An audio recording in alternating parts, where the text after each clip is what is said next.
Marvina, don't make this harder than it is. My life is already planned. You were never supposed to be part of it. That's what Silas Thorne said, right after she told him she was pregnant. He didn't stutter. He didn't flinch. Just delivered the blow and walked out. No apology, no regret. Just a billionaire wiping away a woman who knew his secrets and carried his child. And 1 week after she gave birth alone in a cold hospital room, he married someone else. Have you ever loved someone who didn't see your worth until it was convenient for them? Ever sacrificed your peace for a man who only saw you as temporary? Marvina did. She gave everything, her heart, her body, her truth, and still ended up disposable. She didn't cry when the wedding photos hit the internet. She didn't scream when his mother had her thrown off their estate. She raised her son, alone, and refused to speak his name again. But when her child turned 3, the man who abandoned her came back, begging. Now the same man who erased her past wants a place in her future. But Marvina isn't the same woman he left behind. She doesn't beg. She sets the terms, and what she said next shut him down in a way no scandal or lawsuit ever could. Marvina never forgot the way he looked at her when he said it. It was like she'd become a problem, a mistake, something to be corrected, erased. Marvina, don't make this harder than it is. My life is already planned. You were never supposed to be part of it. She didn't cry in front of him. She didn't scream or beg. She just stood there, holding her breath as the man she had once loved shut the door behind him and walked out. It had been cold that night. Her coat wasn't thick enough, but she didn't feel it. Her chest hurt too much. Her mind kept repeating the same thing over and over. I'm pregnant. He knows. And he still left. But to understand why that sentence destroyed her, you'd have to understand what came before it. 6 months earlier, she'd met Silas Thorne at a Harlem Community Center fundraiser. She wasn't supposed to be working that night, but her supervisor had called in sick, and the center director asked her to help out. She said yes, because she always did. That's the kind of woman Marvina was. She wore a borrowed blouse, sensible shoes, and a clip in her hair that kept falling to the side. She'd made the flyers herself, printed them in black and white to save costs, brought in her mom's baked goods and stayed after to clean. Silas walked in looking completely out of place. Tailored navy coat, expensive watch, the kind of man who didn't even glance at the juice table. He had a team with him, 2 men in suits who kept checking their phones. Marvina noticed him the moment he arrived. Not because he was rich, but because he looked bored. She offered him a plastic cup of lemonade anyway. He looked surprised, then amused. You work here? He asked. I volunteer here, she said. Why? Because somebody has to. That made him pause. Then he smiled, a little. I like that answer. She didn't think anything of it. Rich men like to flirt with regular girls when it felt safe. She wasn't flattered. She went back to refilling the fruit bowl. But that night, he stayed. He asked her more questions. He wanted to know why she cared about single moms and after-school programs, and why she had that tattoo behind her ear that said, "Still I rise." She told him about her brother, the one who struggled with addiction, about her mom, who got evicted after a job injury, about the kids, who reminded her what joy looked like. He listened, really listened, and when the center lights flicked off and the last volunteer left, he offered to walk her home. They stopped by a bodega for grilled cheese sandwiches. They ate on the steps of her building. He kissed her forehead before he left. That was the beginning. The next few months were filled with nights in his condo, slow dances to old jazz, and conversations that lasted until morning. He took her to rooftops instead of restaurants, walked Harlem streets without his driver, held her hand when she didn't expect him to. He told her, "You're my quiet place." She let herself believe him, but she noticed the cracks too. The times he ignored calls from his mother. The times he flinched when she said things like, "I want to meet your family someday," or when she asked, "What are we?" and he'd say, "Let's just enjoy this." She didn't press too hard, not then, because when he was with her, he made her feel chosen. And after a lifetime of being second place, to jobs, to rent, to struggle, that felt like everything. Until the test turned positive. She'd taken 3 of them just to be sure. When she told him, he didn't speak right away. She remembered the silence. Then, "Are you sure it's mine?" That was the first crack that split her open. Then he said, "This changes everything." She replied, "I thought you wanted real." He shook his head. "You don't understand my life." She did. She always had. And when he walked out that night, she understood more than ever. The next week, she tried to call once. It rang twice. Then, straight to voicemail. She sent a text. No reply. 2 weeks later, she received a manila envelope. Inside, a signed check and a typed message.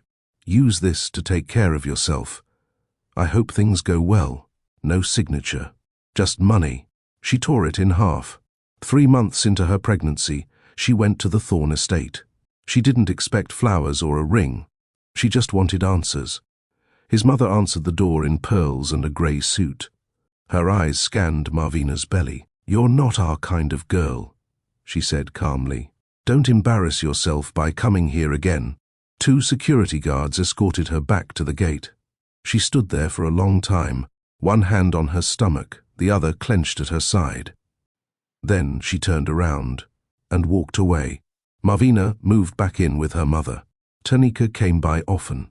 She brought mangoes, vitamins, and loud laughter. "You don't need him," she said. Marvina nodded. But some nights she still cried alone. Quiet tears. She never let anyone hear. She took a job at the school's admin office. Half days. Enough to cover groceries and rent, not enough to save. She skipped prenatal yoga and baby showers. She did what needed to be done. And when labor came early, alone, intense, terrifying, Tanika held her hand. In the delivery room while nurses whispered about emergency options. "Push, baby. You're doing it. He don't get to define your story. You do." Zayden arrived, screaming. A healthy boy, full of fight. He had Silas Thorne's hazel eyes. For a moment, that broke her. But she wiped her face, kissed his tiny forehead and whispered, "You're mine. We'll be all right." 7 days later, while nursing Zayden on the worn couch in her mother's apartment, she opened her phone. It was slow and cracked. Notifications took forever to load. But the headline loaded just fine. "Billionaire Silas Thorne weds fashion heiress Celestine Ray in private Napa ceremony." There were pictures. A vineyard. A white dress. A smile she hadn't seen on his face in months. She didn't cry. She held her son tighter and whispered, "One day, you'll know who walked away from you." She gave birth alone. He married someone else, but she never broke. She rebuilt. If you believe dignity is more powerful than revenge, type "she owed him nothing" in the comments. Then hit that like button and subscribe to Mr. Charles Stories for more bold, emotional stories that remind you what real strength looks like. Marvina stared at the peeling ceiling of her mother's apartment, holding Zayden against her chest. The fan above made a slow, humming loop, and each blade seemed to echo one truth: she was on her own. She had imagined a different ending. Not fairy tale grand, but at least decent. A crib, a partner, a name on the birth certificate that didn't leave her stomach twisted. But Silas Thorne was gone, completely. No phone calls, no texts, no regret. The nurses had asked her gently twice about the father. She'd answered both times with, "He won't be coming." Zayden slept with his mouth slightly open, his soft breath pressing against her collarbone. She didn't sleep that night. Her body was sore, her stitches hurt, but mostly her heart couldn't stop breaking in waves. Tanika arrived the next morning with a bag of groceries, fresh wipes, and a cheap stroller someone had donated at her church. She took one look at Marvina and sighed. "He still hasn't reached out." Marvina didn't answer. She just tightened the wrap around Zayden and sat at the edge of the couch. "You don't need him," Tanika said. "But let me tell you this. Don't you ever let that man walk back in without walking through fire first." Marvina nodded. And that became her mantra. No calls, no crib, no ring, but a promise to never let herself be someone's casualty again. 2 weeks postpartum, Marvina returned to work. The school admin job didn't offer maternity leave, just a handshake and an understanding that her desk would still be there when she came back. So she did. With cracked hands and aching breasts, she stood behind the counter logging attendance, answering phones and pretending like her world hadn't flipped upside down. Tanika babysat in the mornings. Her mother took over in the afternoons. Diapers, formula, and second-hand onesies became her new budget priorities. She refused charity. When the school principal quietly slipped an envelope in her locker with a few 20s and a note that said from the staff, she slipped it back.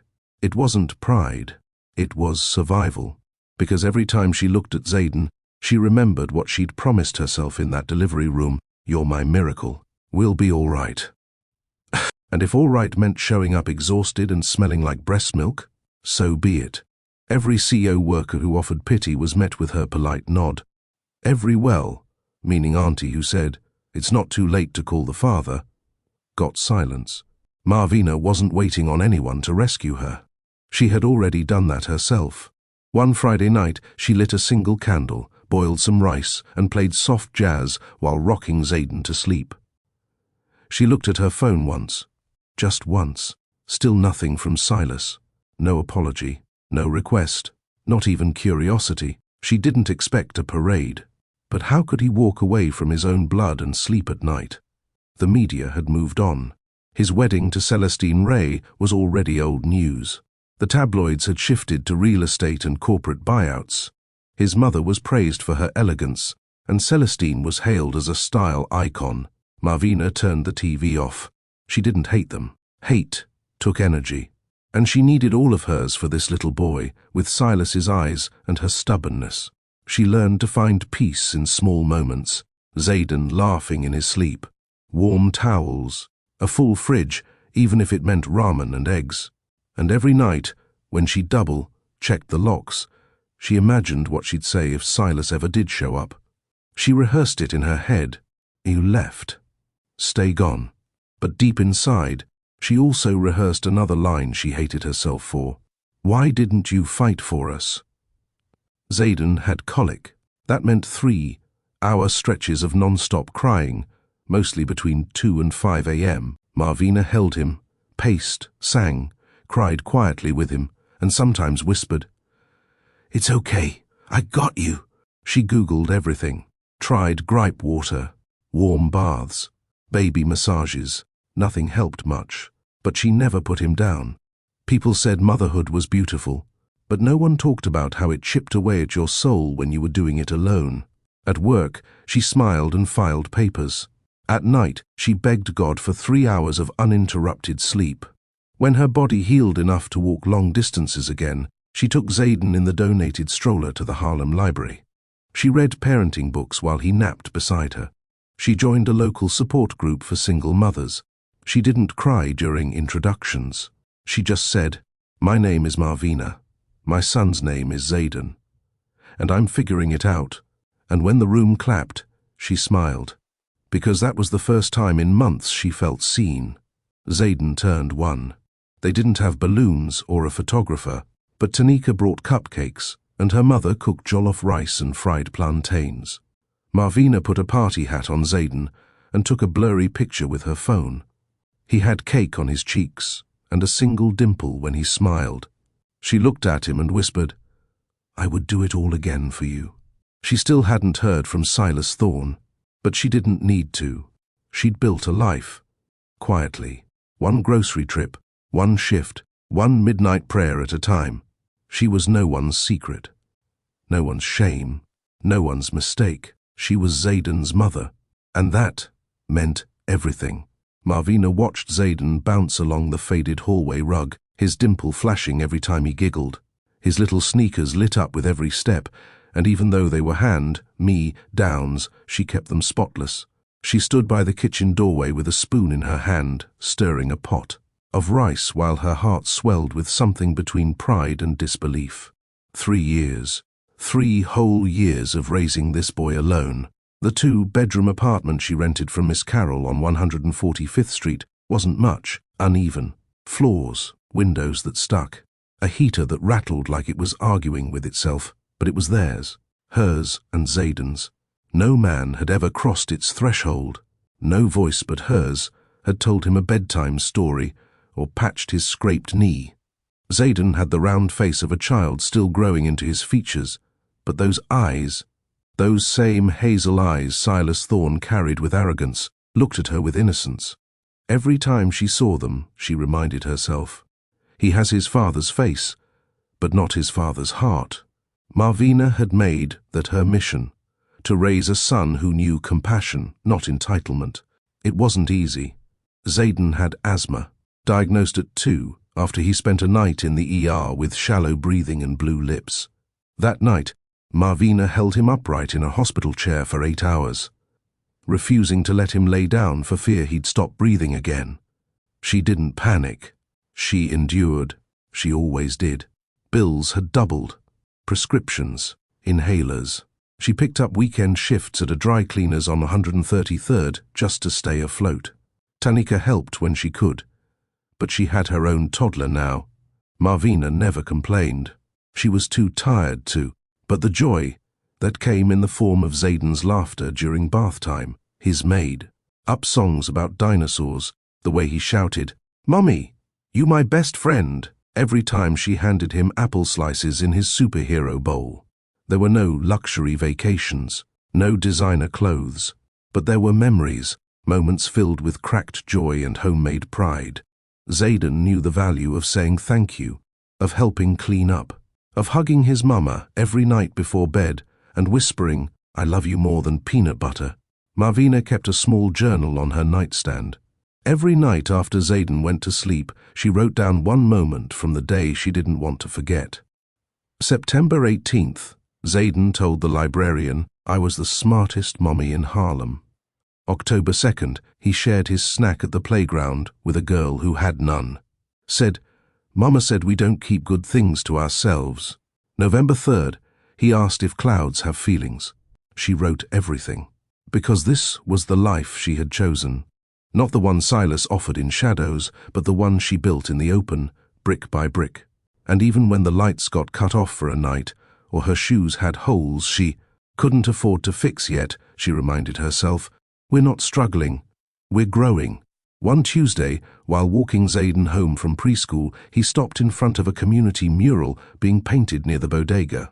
It had images of mothers and children, and in the middle, a giant banner that read, "Love Builds." He pointed at it with sticky fingers. "That's us, Mummy. That's what you do. You build me." She blinked fast, took his hand. "That's right, baby. I build you." He grinned. "And one day, I build you back." She hugged him tight, right there on the sidewalk. In that moment, she knew she hadn't just raised a child. She was raising a man who would undo everything Silas Tom never had the courage to be. The sun hadn't fully risen yet, but Marvina was already packing Zayden's snack bag. Apple slices, a peanut butter sandwich with the crust cut off, one juice pouch, a napkin with a tiny heart drawn in the corner. She did this every morning, quietly, methodically, with headphones in and a podcast, murmuring stories about women who started businesses with nothing but hope and grit. Sometimes it made her feel strong. Other days, it just reminded her that she was tired. Zayden sat cross-legged on the living room rug, pushing his dinosaur toys across, a cardboard city they'd built with shoeboxes and crayon-smeared paper.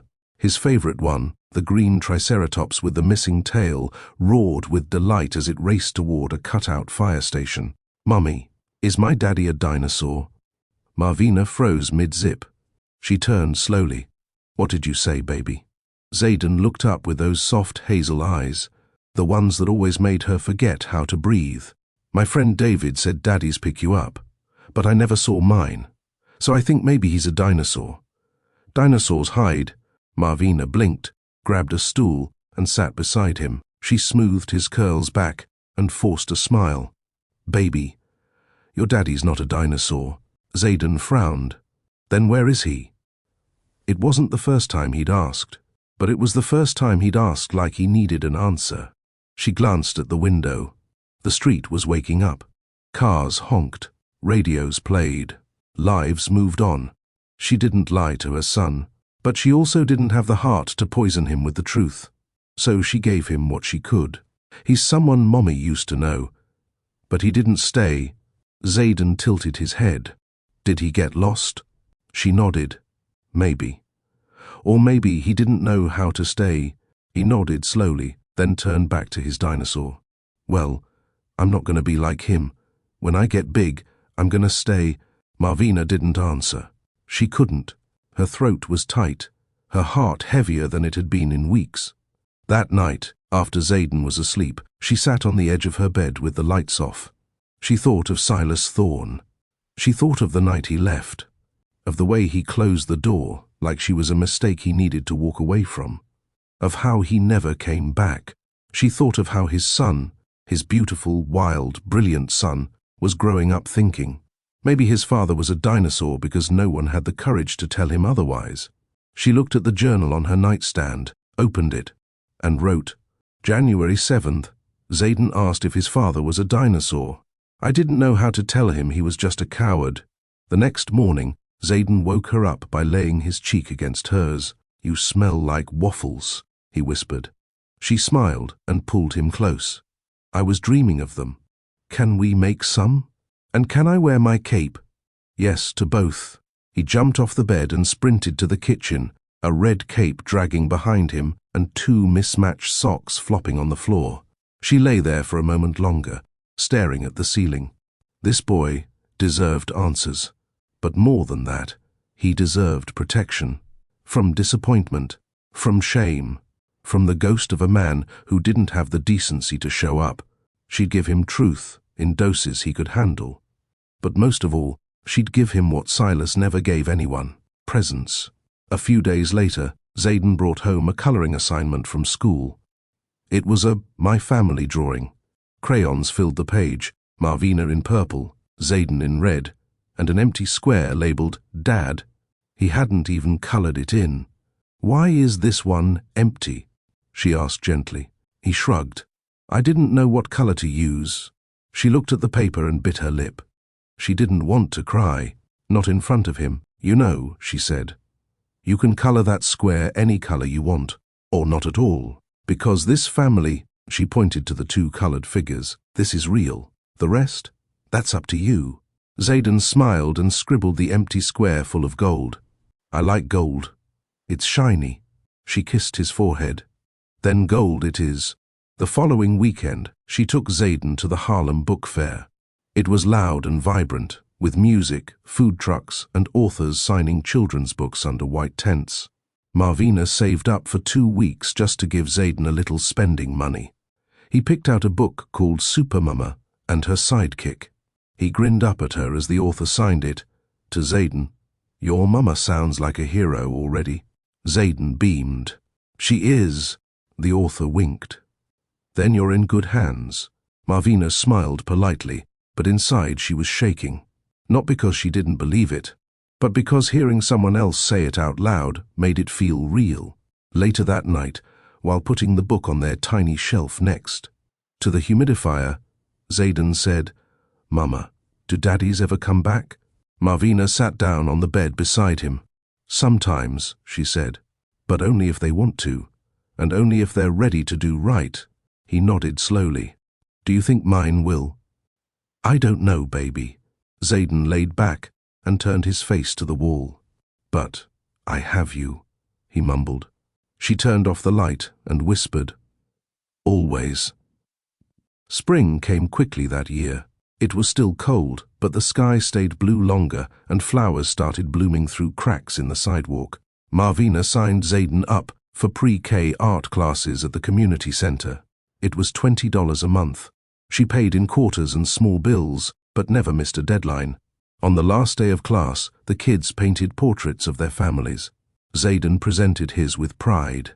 This is Mommy, he said, pointing to a tall figure with big curly hair. And this is me. And who's that? The instructor asked, pointing to a small yellow dot in the corner. Zayden grinned. That's my future daddy. Marvina almost dropped her phone while recording. The instructor laughed. You mean your real daddy? Zayden shook his head. Nope. I'm gonna find a new one. One that stays. The whole room went silent. Marvina smiled and clapped with the others. But later that night, she stood in the shower with the water running cold and her hands over her face. Her baby was preparing for disappointment, and he didn't even know it. One afternoon, she took Zayden to the neighborhood barber for his first proper haircut. He climbed into the chair like a king, waving at people like they were subjects in his kingdom. Marvina sat nearby, pretending not to watch, but couldn't help smiling. The barber, an older man named Reggie, leaned in. So where's Pops? Missing this first cut? Marvina didn't answer. Zayden did. I don't got one, just her. He pointed at Marvina. She's enough. The clippers went quiet for a second. Reggie nodded and said, well, she did a fine job. That's clear. Marvina looked away before anyone could see her tearing up. She would have given anything for Silas to witness this. Not to redeem him, but to make him realize what he threw away. But he wasn't there. He hadn't seen Zayden crawl for the first time, hadn't been there when he wheezed, through a night with asthma, hadn't heard him ask about dinosaurs and fathers. He missed it all. And now, it was too late to get it back. That night, Zayden crawled into her bed after a nightmare. I was falling, he whispered, crawling under the blanket. She wrapped her arms around him. You're not falling. I've got you. His voice was small. You always got me, Mama. Always. He paused. Even when I'm big. Even then. He closed his eyes and whispered, good. 'Cause I never want to go away. She kissed the top of his head and held him until his breathing slowed. Then she stared at the ceiling, the same cracked spot she'd stared at the night Silas left. Only now, the weight on her chest didn't feel like abandonment. It felt like purpose. Her son didn't know what he'd lost, but he did know what he had, and that was enough. Zayden stood at the doorway of the bathroom, a small towel draped over his shoulder and water dripping from his curls.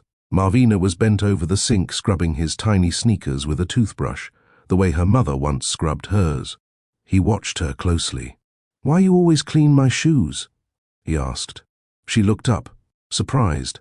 Because I want you to walk into places proud. He tilted his head. Even if they get dirty again. She nodded, especially then.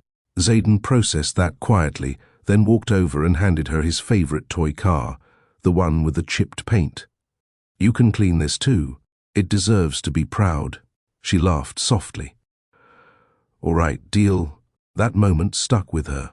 Not because of the toy, but because of what it meant. Zayden was watching her, not just learning words or rules, but copying how she lived, what she valued, how she loved. He was learning his entire emotional world from her. That scared her more than anything. She couldn't afford to get this wrong. On Sundays, after church, they'd go to the park. She packed PB&J sandwiches and one Capri Sun. They'd sit under the same tree, near the swings, and Zayden would lie on her lap humming softly as she braided his hair. One Sunday, as he looked up at the sky, he asked, Why don't you wear a ring like Miss Tanika? Marvina paused. She has a husband, he added. You don't. She tapped his nose gently. Rings are for people who choose each other. Zayden nodded. So no one chose you? She smiled, even as it stung. I chose myself. And then I chose you. He grinned.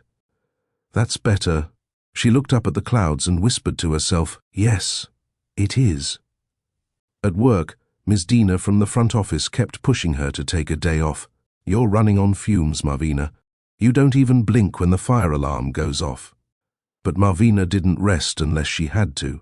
She had goals, bigger than just bills. She was saving for a better preschool, one with art, music, and clean classrooms. She was building credit to apply for a new apartment, one where Zayden could have his own room and maybe even a balcony where they could grow mint.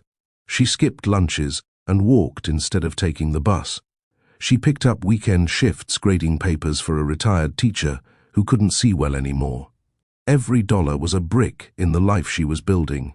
Zayden never heard her complain. But one evening, as she rubbed her swollen feet and he placed toy band-aids on her ankles, he said, "You work too much. I want you to play." She smiled. "Work is how I keep you smiling. But I like your laugh more," he said, folding his arms.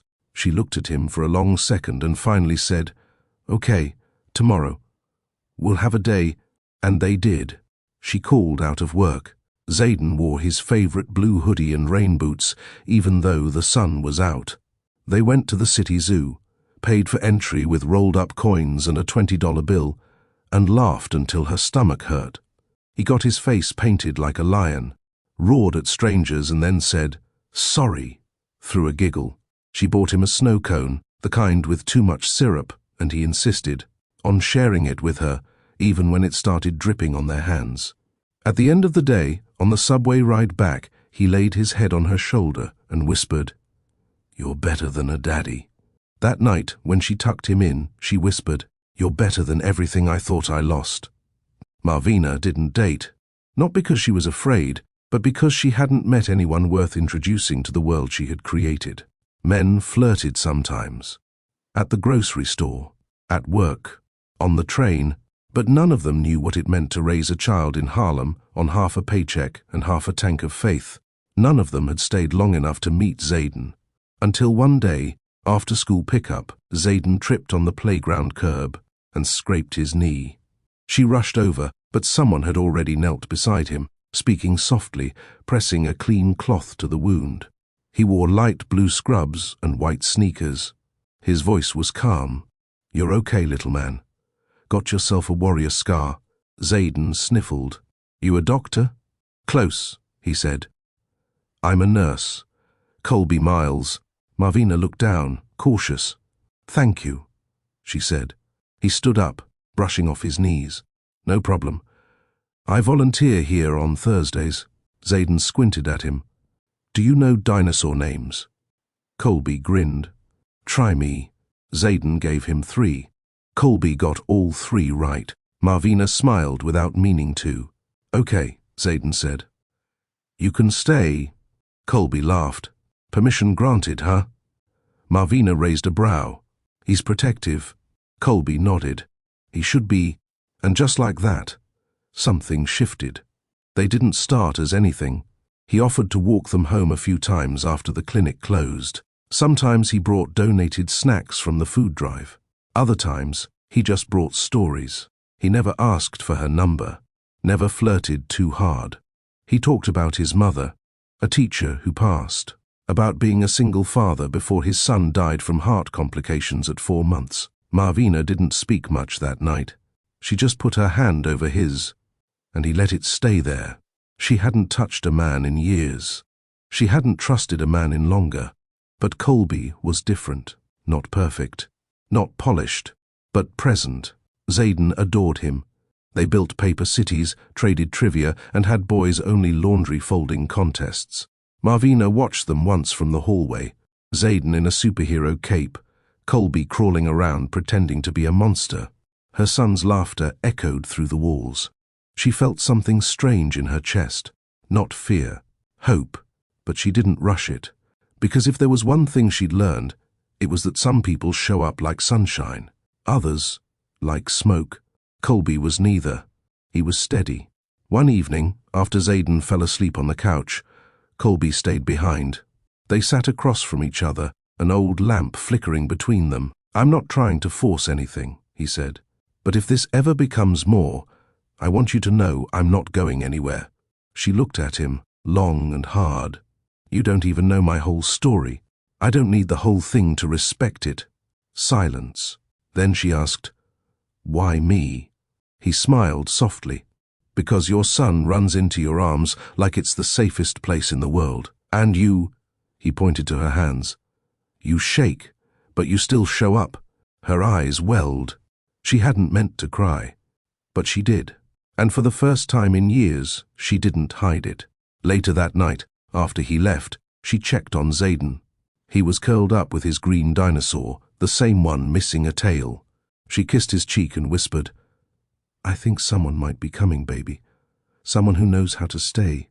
She didn't say it out loud, but in her heart she thought, if Silas ever returns, it'll be too late. Marvina stood in the kitchen barefoot, swaying slowly to the jazz playing from her Bluetooth speaker. The smell of garlic and thyme filled the air as the stew simmered. Zayden sat at the table drawing superheroes with a purple crayon. His feet dangled, not quite touching the floor, but he wiggled them to the beat like he was in perfect rhythm with the moment. This was what peace looked like. Not quiet, but safe. Not perfect, but stable. Marvina didn't know the last time she'd felt it this fully, but ever since Colby started easing into their life, the weight on her chest had started to loosen. Colby never asked what time he could stop by. He asked what time worked for her. He never assumed access. He asked for presence. Zayden trusted him. That mattered more than anything else. And she did too, bit by bit, without even noticing. One Sunday, Colby invited them to a small picnic in Morningside Park. He brought sandwiches, juice boxes, and a blanket that looked like it had seen better days. "Don't judge my setup," he said. "I'm a nurse, not a decorator." Marvina smiled. Zayden doesn't care. As long as there's food. Zayden tackled a peanut butter sandwich like it owed him money. Then, as Colby pulled out a small toy telescope, the boy gasped. "You brought the stars." Colby handed it over. "Only the best for the bravest." Marvina watched them laugh together. The way Colby never interrupted Zayden's rambling stories. The way he asked follow-up questions. The way he let Zayden be the loudest in the room without shrinking him. She leaned back, the grass scratching her forearms, and realized something terrifying. She wanted this, not just the man. The peace. That night, after Zayden fell asleep, she sat on her tiny balcony with Colby. They shared a blanket, drank warm tea. The Harlem night hummed below them. Sirens, laughter, life. Colby reached for her hand but didn't rush the moment. "I need to ask you something," he said. Marvina turned toward him, wary. He stared ahead. "If he ever comes back, the man who left you. If he knocks on your door tomorrow, what happens?" She held her breath. That question wasn't hypothetical. It was a measuring stick. She didn't rush the answer. "I don't know," she said honestly. "I don't feel anything for him anymore. But he's Zayden's father. I can't pretend he doesn't exist." Colby nodded slowly. "I can accept that." She turned to face him. "But he doesn't get to walk back into my life. He forfeited that right the night I went into labor alone." Colby looked into her eyes. "I'm not trying to replace anyone. I just don't want to compete with a ghost." "You won't have to," she whispered. And with that, she kissed him first. Soft, no fireworks, just warmth. It wasn't a fairy tale. It was real. A week later, Colby joined them for Zayden's preschool open house. Marvina didn't ask him to come. He offered. He stood with her in the back as Zayden performed a poem in his tiny voice about growing tall and strong. At the end, the children waved to the crowd. Zayden waved at both of them. Colby leaned in. "He's proud of you." She smiled. "I hope so." "No," Colby said. "I know so." After the program, Zayden dragged Colby to show him a poster he'd made with cotton balls and glue. "That's me," he said, pointing at a stick figure. "And that's my mommy. And that's you. You have big hair in mine." Colby laughed. "I'll take it." Then came the moment Marvina didn't expect. One of the other parents leaned over, smiling. "You all make such a sweet little family." Marvina froze. Colby smiled without hesitation. "Thanks." "I think so too." Later, she asked him about it. "Wasn't that too soon?" She whispered as they walked home. He shook his head. "Nah, not if it's true." She didn't reply, but she squeezed his hand tighter. The next day, while folding laundry, Marvina found a small piece of paper in Zayden's pocket. It was a folded note, drawn in crayon. A picture of 3 people, one taller, one medium, one small. Underneath it read, "My home." She stared at it for a long time. Then she tucked it into her journal. No one had ever written her into home before. On a rainy Thursday afternoon, Colby surprised them with movie tickets. Not to a fancy theater, just a small place downtown that did classic family films on weeknights. They watched an animated movie about a boy who built robots to cope with losing his parents. Zayden sat between them, mouth full of popcorn, eyes wide with emotion. At one point, the robot on screen said, "I am with you always, even when you don't see me." Zayden looked up at Colby and whispered, "That's what you do." Marvina blinked hard. After the movie, they walked home under one umbrella. Colby let Zayden hold it. As rain hit the sidewalk, Colby looked at Marvina and said, "When you're ready, I want to call him mine too. If he ever wants that." Marvina said nothing, but in her heart she whispered, "You already are." That weekend, Zayden woke up with a low-grade fever. Colby brought over soup and checked his vitals with his nurse kit. He brought medicine, stayed the whole night, even slept on the floor beside the bed just in case. Marvina watched him in the dim light, asleep in a hoodie, one hand resting near Zayden's pillow. The boy reached for it in his sleep. That moment told her everything. Silas had missed this. He'd missed all of it, and she didn't owe him a way back in. She kissed Zayden on the cheek, covered Colby with an extra blanket, and whispered, "Thank you for staying." At church that Sunday, the pastor preached about doors that don't open again. Some of you keep asking God why someone hasn't come back. Maybe he's protecting you from what you already survived. Marvina sat still. Zayden rested his head on her shoulder, whispering, "You okay, Mama?" She nodded slowly. "I'm better than okay." She meant it. After service, Colby met them out front. Zayden ran into his arms.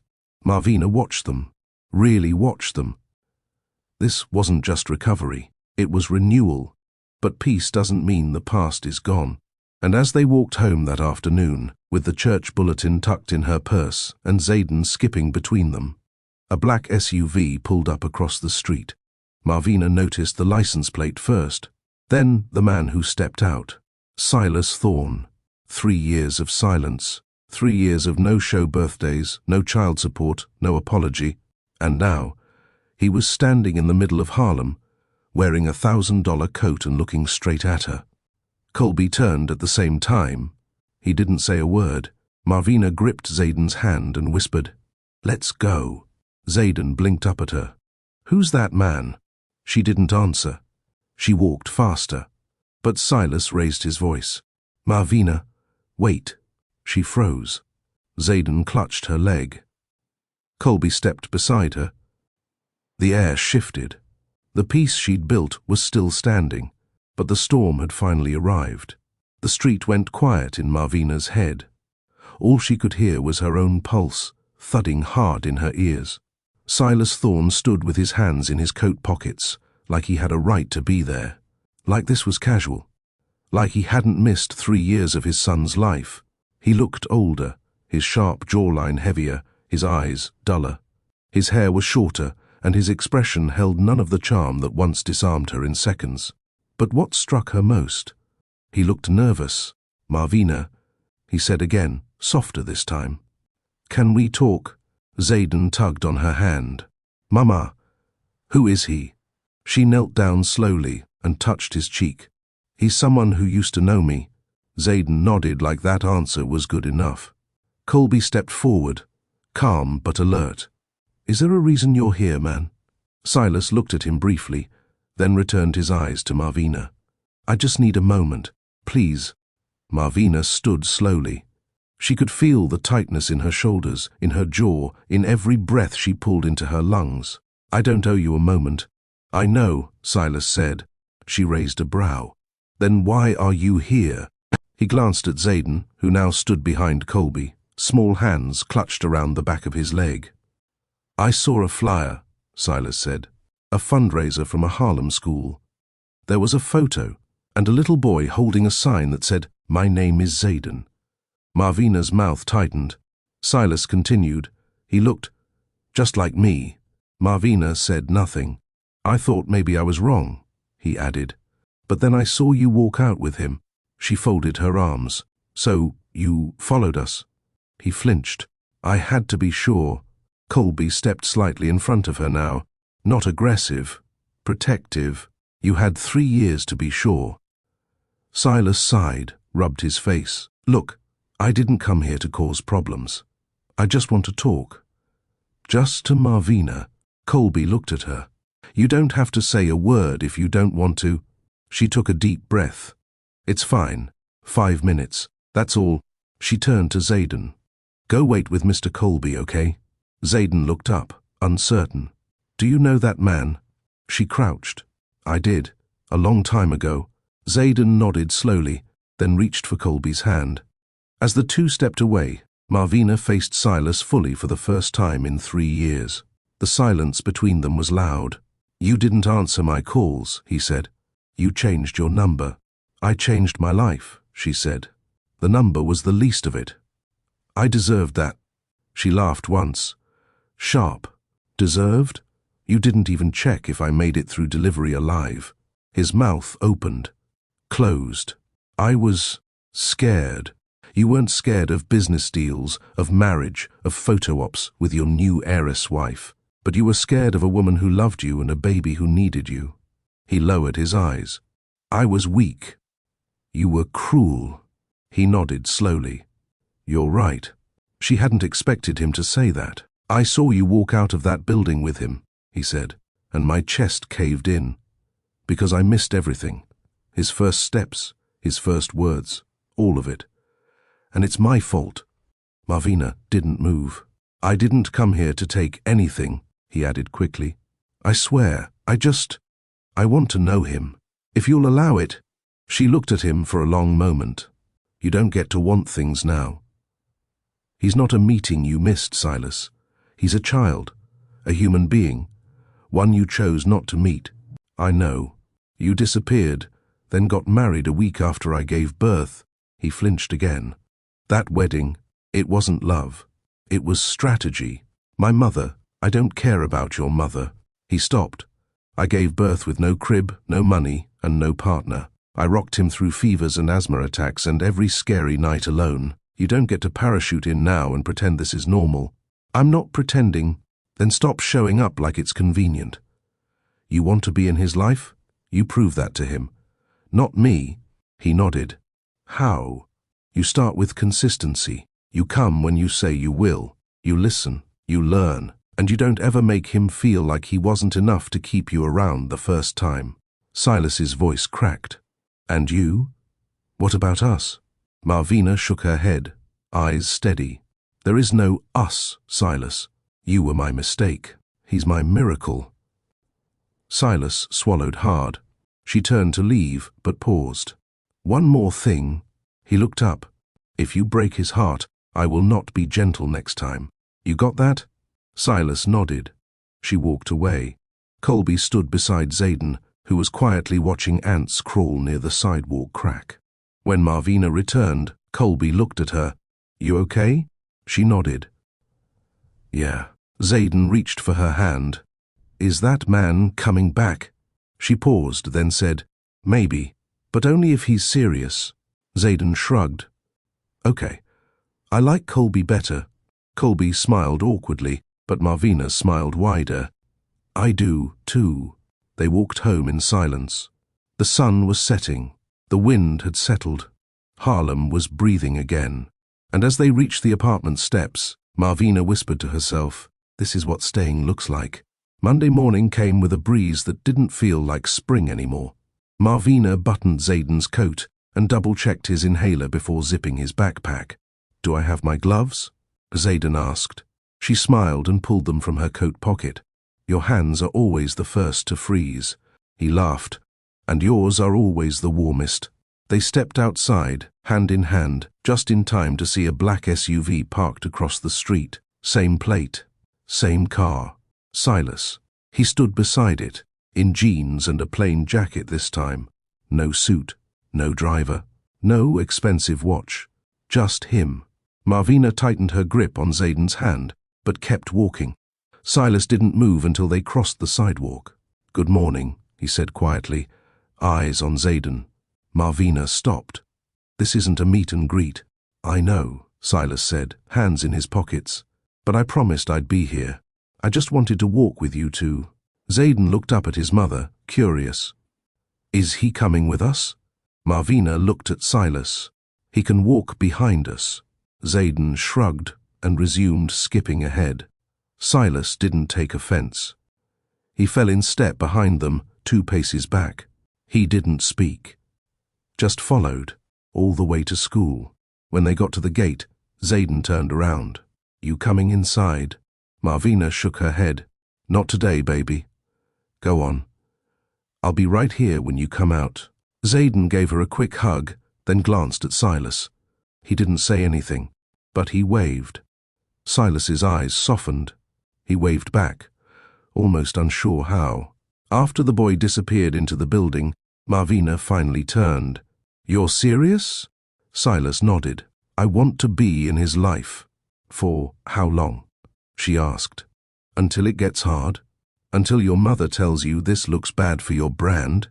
Or until Celestine finds out you're out here playing family with the woman you ghosted?" He flinched. "Celestine and I are separated." Marvina folded her arms. "Not interested in your excuses. You had 3 years to change your mind. I didn't come back to rewrite what I did. I came back because I'm not going to let him grow up thinking he wasn't worth knowing." She looked at him carefully. "You're not here for me." "No. You're here for him." "Yes." She held his eyes for a long moment, then sighed. "Then you'll meet us here tomorrow, same time. You'll walk behind us. No gifts, no bribery. Just show up." "I will." She turned to go. "Marvina," he called. She stopped. "I missed it all, I know. But please, thank you for raising him." Her throat tightened. She didn't look back. She just kept walking. That night, Colby came over with chili and a tired smile. "Long shift?" she asked. He nodded. "Couple of rough cases, but I promised Zayden we'd finish building that cardboard city." She kissed his cheek. "He's waiting on you like it's Christmas." Colby dropped his bag and headed into the living room. Marvina stayed behind in the kitchen, pulling down bowls and heating cornbread. Her hands moved automatically, but her mind drifted. Silas was back. Not loud, not aggressive, just present. And as much as she didn't want it to matter, it did. She hated that it did. She sat down across from Colby after dinner. He was folding laundry while Zayden colored in a corner. "I should tell you something," she said. Colby looked up, alert. "Silas is showing up," she continued, "every morning. Says he wants to be consistent for Zayden." Colby didn't react immediately. He folded another shirt, neatly, carefully. Then he said, "Okay, that's it? What else is there?" "If he's serious, Zayden deserves the chance to know him." Marvina bit her lip. "You're not angry? I'm human. But this isn't about me. It's about your son. And you. You get to decide the terms." She stared at him. "You're rare, you know that?" she said quietly. He smiled. "I just love the two of you. That's all." The next morning, Silas showed up again. And again. For 9 days straight, he walked behind them. Didn't push. Didn't interrupt. On the 10th day, Zayden turned around. "You can walk next to us now," he said. Silas looked at Marvina. She nodded once. That evening, Zayden told her, "He asks me questions like Mr. Colby does. About school. About what I like. It's weird, but okay." Marvina tucked him into bed. "How does it make you feel?" "Safe. Not like I trust him. But like he's trying." She nodded. "That's smart. Can I tell him something tomorrow?" "Of course." The next morning, Zayden waited until they reached the school gates. Then he turned to Silas. "I like peanut butter. I don't like the crust. I get scared when I hear sirens at night. And my favorite dinosaur is still Triceratops." Silas knelt down slowly. "Thank you for telling me," he said. Zayden looked at him. "Don't forget. I remember everything." Then he ran inside. Silas looked up at Marvina. She didn't say anything. But for the first time in 3 years, she didn't walk away either. Marvina poured 2 mugs of tea in her kitchen, letting the steam fill the silence. Colby sat at the small dining table with his sleeves rolled up, eyes on her, but he hadn't said much since she came in from school drop-off. She handed him his cup and sat across from him. "I want to tell you something before you hear it from someone else," she said. Colby leaned in, attentive. Today, after drop-off, Silas asked if he could walk Zayden into the gate. Colby blinked. "And did he?" Marvina nodded slowly. Zayden said it was okay. Colby stirred his tea, then looked up. "How did you feel about that?" Marvina didn't answer right away. Part of me was proud of Zayden for setting his own boundary, for deciding. But the other part, she exhaled. "I don't want to get too comfortable. I don't want him to get too comfortable." Colby nodded. "That's fair." She reached across the table and touched his hand. "This doesn't change what we're building." He met her eyes. "I know. But I also know what it's like to watch someone circle a door you already walked through." Marvina's chest ached. She hated this, having to reassure someone who had never made her question a thing. "He missed everything," she said softly. "You didn't?" Colby nodded again, but his smile didn't reach his eyes this time. At school pickup that afternoon, Zayden ran toward Marvina first. Always. His hug was tight as usual, but this time, when he pulled back, he said, "Can we wait a minute?" Before she could ask why, Silas walked out of the building with a drawing in his hand. "Your son made this," the teacher told him. "He asked us to give it to you directly." Silas unfolded the paper. It was a stick-figure family, 3 people, 1 tall, 1 medium, 1 small. Underneath, Zayden had written in clumsy handwriting, "This is us now. Try not to mess it up." Silas looked at Marvina, startled. He wrote this?" She nodded. "Yes, that's him telling you in his own way what he expects." Silas blinked quickly. "I won't disappoint him." Marvina stayed silent, because promises were cheap. Consistency was the currency. That evening, Colby came by with dinner again. No fanfare, just foil-wrapped containers and a tired smile. Zayden ran to him. "Did you bring the extra sauce?" Colby chuckled. "Of course. I know how you are about fries." Marvina watched them from the kitchen doorway, something bittersweet blooming inside her. Colby didn't compete. He never once tried to make Zayden choose. Later that night, when Zayden was asleep, she asked him, "Are you okay?" Colby leaned back on the couch, rubbing his temple. "I'm trying to be, but I'd be lying if I said this was easy." She sat beside him. "You've done nothing wrong. I know. But if you need space..." He looked at her sharply. "No, don't say that. That's what people say when they're about to give up." She swallowed hard. "I've loved that boy like my own," he said quietly. "But I know I'm not. And it's not jealousy, I just don't want to get edged out." Marvina took his hand. "You won't be..." Colby nodded, but his eyes stayed distant. The next day, Silas brought a small, spiral notebook to drop off. "Can I give this to him?" he asked Marvina. She raised an eyebrow. "What is it?" "Just a journal. He can write or draw. I'll respond on the next page. Back and forth. No pressure. Just something between us." Marvina considered it. "You're not trying to manipulate him?" "No," Silas said. "I'm trying to learn him." She nodded once. "Okay, but don't miss a page. Don't miss anything." He handed the book to Zayden, who clutched it to his chest. "So I can write whatever," Silas said. "Even if it's silly." Zayden looked at him and smiled. "Then I'm going to write about farting dinosaurs." Silas laughed, genuinely. Marvina looked away before she could feel anything about it. At home that night, Zayden sat at the table scribbling into the notebook. Colby walked in with groceries, pausing when he saw it. "What's that?" he asked. Zayden smiled. "A journal with my other dad." Colby froze. Marvina stiffened too. Zayden looked up. "I mean, not like you're not. I just meant..." Colby knelt beside him. "Hey, it's okay. I know what you meant." Zayden leaned against his arm. "You're still my favorite." Colby kissed the top of his head. "That's all I needed." Marvina watched them and felt her throat close. She wanted so badly for this to be simple. But life wasn't fair like that.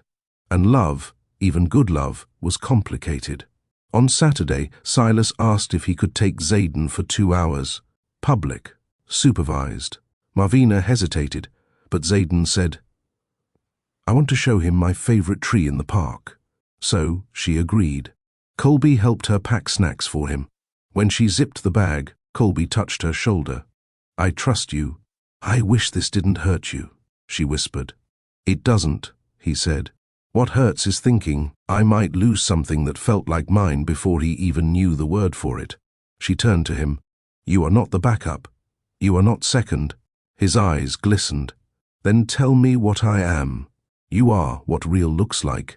You are what showed up when the rest disappeared." He nodded slowly. "Then I'm not going anywhere."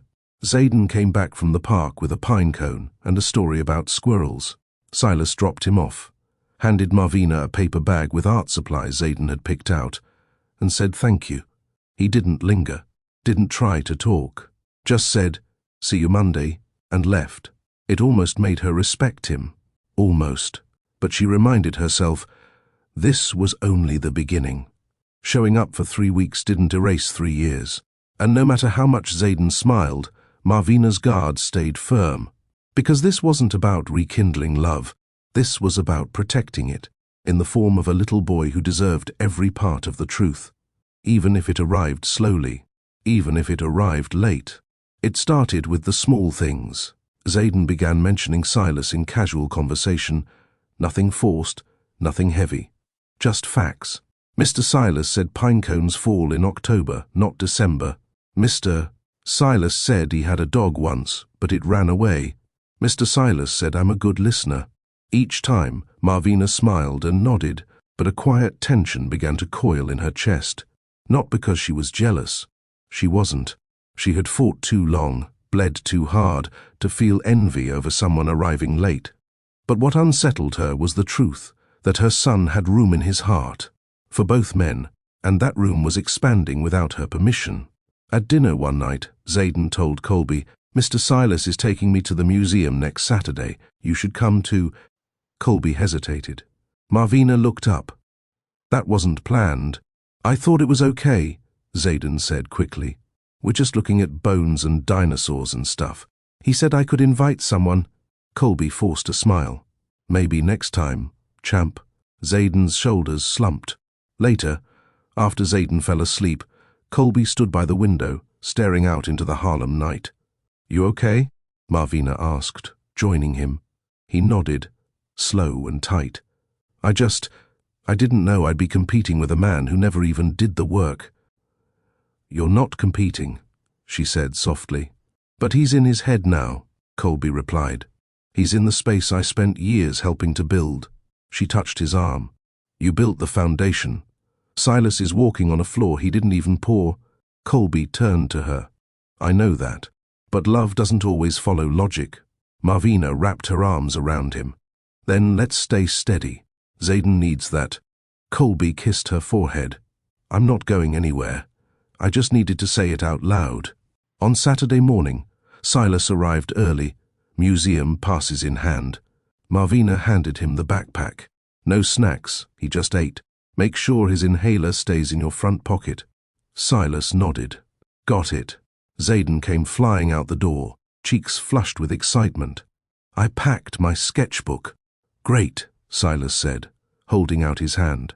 Zayden took it without hesitation. Before they turned to leave, he looked at Marvina. "Can I take pictures? I want to show Mr. Colby." Her heart twisted, but she smiled. "Of course, baby." And then they were gone. The door shut. The silence hit harder than she expected. Marvina didn't sit still that day. She folded laundry that was already folded, wiped countertops that were already clean. She didn't want to admit it, but part of her feared what Silas would say, what he might promise. Zayden was smart, but he was still a child. He believed in good intentions. He believed in second chances. And Silas had the charm to make forgetting 3 years feel like skipping a page. At 5:04 p.m., the doorbell rang. Zayden burst through the door, holding a small toy dinosaur. "Mama, guess what? The T-Rex was huge, and Mr. Silas let me name one of the statues. I called it Greg. Marvina laughed. Greg? I don't know. It felt like a Greg. Silas stepped in behind him, holding a folded pamphlet and Zayden's jacket. He was perfect. Listened to every word. Asked smart questions. Marvina raised an eyebrow. I'm not surprised. Zayden ran to his room, yelling something about taping Greg to the wall. Silas stood in the quiet. Thank you, he said. For what? For trusting me with him, even for a little while. Marvina crossed her arms. You earned a sliver of access, not full custody of my forgiveness. I know, and I'm not rushing it. You don't get to erase anything, Silas. There's no clean slate. I'm not asking for one, he said. I'm just showing up. She held his gaze. Keep doing that, or stop now, but don't drift. He'll notice.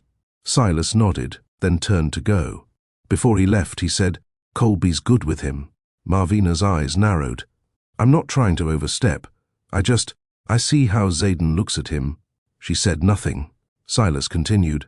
I think he's lucky to have someone like that. We both are. Then he left.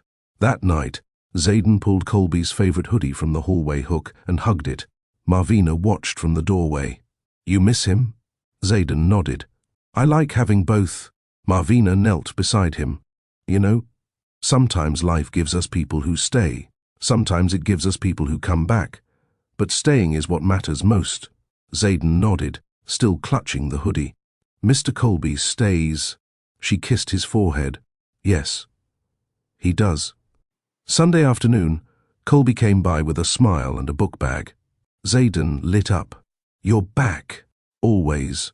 They read on the couch, heads pressed together. Colby gently corrected Zayden's pronunciation, praised his drawings, listened like nothing else in the world mattered. Later, when Zayden went to the kitchen for snacks, Marvina pulled Colby aside. I know this isn't easy, she said. He shook his head. It's not, but he's worth it. You are too. He kissed her cheek. She closed her eyes. Silas was showing up. Colby had never left. And in the middle stood a child with room in his heart for both. It was beautiful, and it was terrifying. The next week, Zayden brought both men up in his drawing journal. I wrote about both of you today, he told Colby. Colby smiled. What'd you write? That you helped me build stuff. And that Mr. Silas is learning how to... Colby paused. That's fair. Marvina watched him closely. You okay? Colby nodded. He's right. That man's still learning. I just hope he's learning fast enough not to mess up what we've built. Marvina took his hand. You're still home, she said. And Colby believed her. Even if, deep inside, he feared what would happen when the past stopped knocking. And Marvina stood at the stove, stirring a pot of stew, her ears half listening to Zayden's voice in the living room. He was telling Colby about the museum trip again, only this time the details were different. Mr. Silas said, next time we can go see the planetarium. He said I can bring 2 friends. I want to bring you, and maybe Jalen. Is that okay? Colby smiled warmly. Sounds like a great plan, buddy. But Marvina caught the slight pause in his voice. A flicker, small but present. After dinner, Colby offered to wash dishes. Marvina wiped down the counters in silence until finally she said, You can say what you're holding. He didn't turn around. He talks about him more now. I know. Colby rinsed a plate. I'm not jealous of the attention. I'm worried about the influence. Marvina leaned against the wall. Me too. He turned the faucet off. What happens if Silas starts making promises he can't keep again? What if Zayden's heart gets caught in it? She exhaled. Then we'll be there to catch him. We? Colby asked, facing her fully now. Because sometimes I feel like there's a version of this story where I quietly fade out, and no one notices until it's too late. Marvina walked over. You don't fade out. You anchor us. Colby looked down. Then tell me you won't let him rewrite your future. She reached for his hand. I didn't let him rewrite my past. He doesn't hold the pen now. The next afternoon, Silas showed up at pickup in a sweatshirt and sneakers. It was the most casual she'd ever seen him. He handed Zayden a small box. "It's for your art supplies." Zayden opened it to find colored pencils, paintbrushes, and a tiny pack of metallic markers. "Cool!" Zayden shouted. "Thanks." Marvina frowned. "We talked about no gifts." Silas nodded. "I know. He mentioned his supplies were getting short. I didn't want him to feel limited. He doesn't need your money. I'm not trying to buy anything. Just trying to show him I listen." Zayden was already busy digging through the pencils. Marvina exhaled, biting down her frustration. Later that night, Zayden showed Colby the kit. "Look," he even labeled them. Gold, silver, bronze. Colby examined them calmly. "These are nice. You think Mr. Silas is trying to be my real dad now?" Colby blinked. "What do you mean, baby?" Marvina asked gently. "I mean, now he shows up. He gives stuff. He walks with us. That's what dads do, right?" Colby placed a hand on Zayden's shoulder. "Being a real dad isn't about showing up with stuff. It's about showing up when it's hard. Over and over again." Zayden nodded slowly. "You do that." Marvina's chest ached. Colby kissed his forehead. "And I always will." 2 days later, Silas asked for a weekend with Zayden. Alone. Marvina didn't answer right away. They stood outside the school building. Colby had just left after drop-off. "I've been consistent," Silas said. "Every day. I've done what you asked. And now you want more. I just want to build something deeper with him, without eyes on us. You had 3 years to build deep, Silas." "I know. But I'm trying now." She looked at him carefully. "I'll talk to him. But if he's hesitant, it's a no." Silas nodded. "That's fair." Zayden sat on the floor later that evening, coloring with Colby. Marvina sat nearby, scrolling through dinner recipes. "Zay," she said gently, "Mr. Silas asked if you wanted to spend the weekend with him. Just you and him." Zayden looked up. "Like a sleepover?" "Yes." "He'd bring you back on Sunday night." Zayden looked over at Colby. "Can I still call you if I go?" Colby smiled. "Of course." Zayden thought for a moment, then said, "I want to try." Marvina swallowed hard. "Okay," she said. "We'll pack together." That Friday, Marvina double-checked everything twice. Inhaler, pajamas, favorite dinosaur, a note tucked into his bag that said, "Call me if you need me." Silas arrived on time. He stood at the door, waiting respectfully. "You sure about this?" he asked her quietly. "No," she said, "but I trust Zayden." Silas knelt. "You ready, champ?"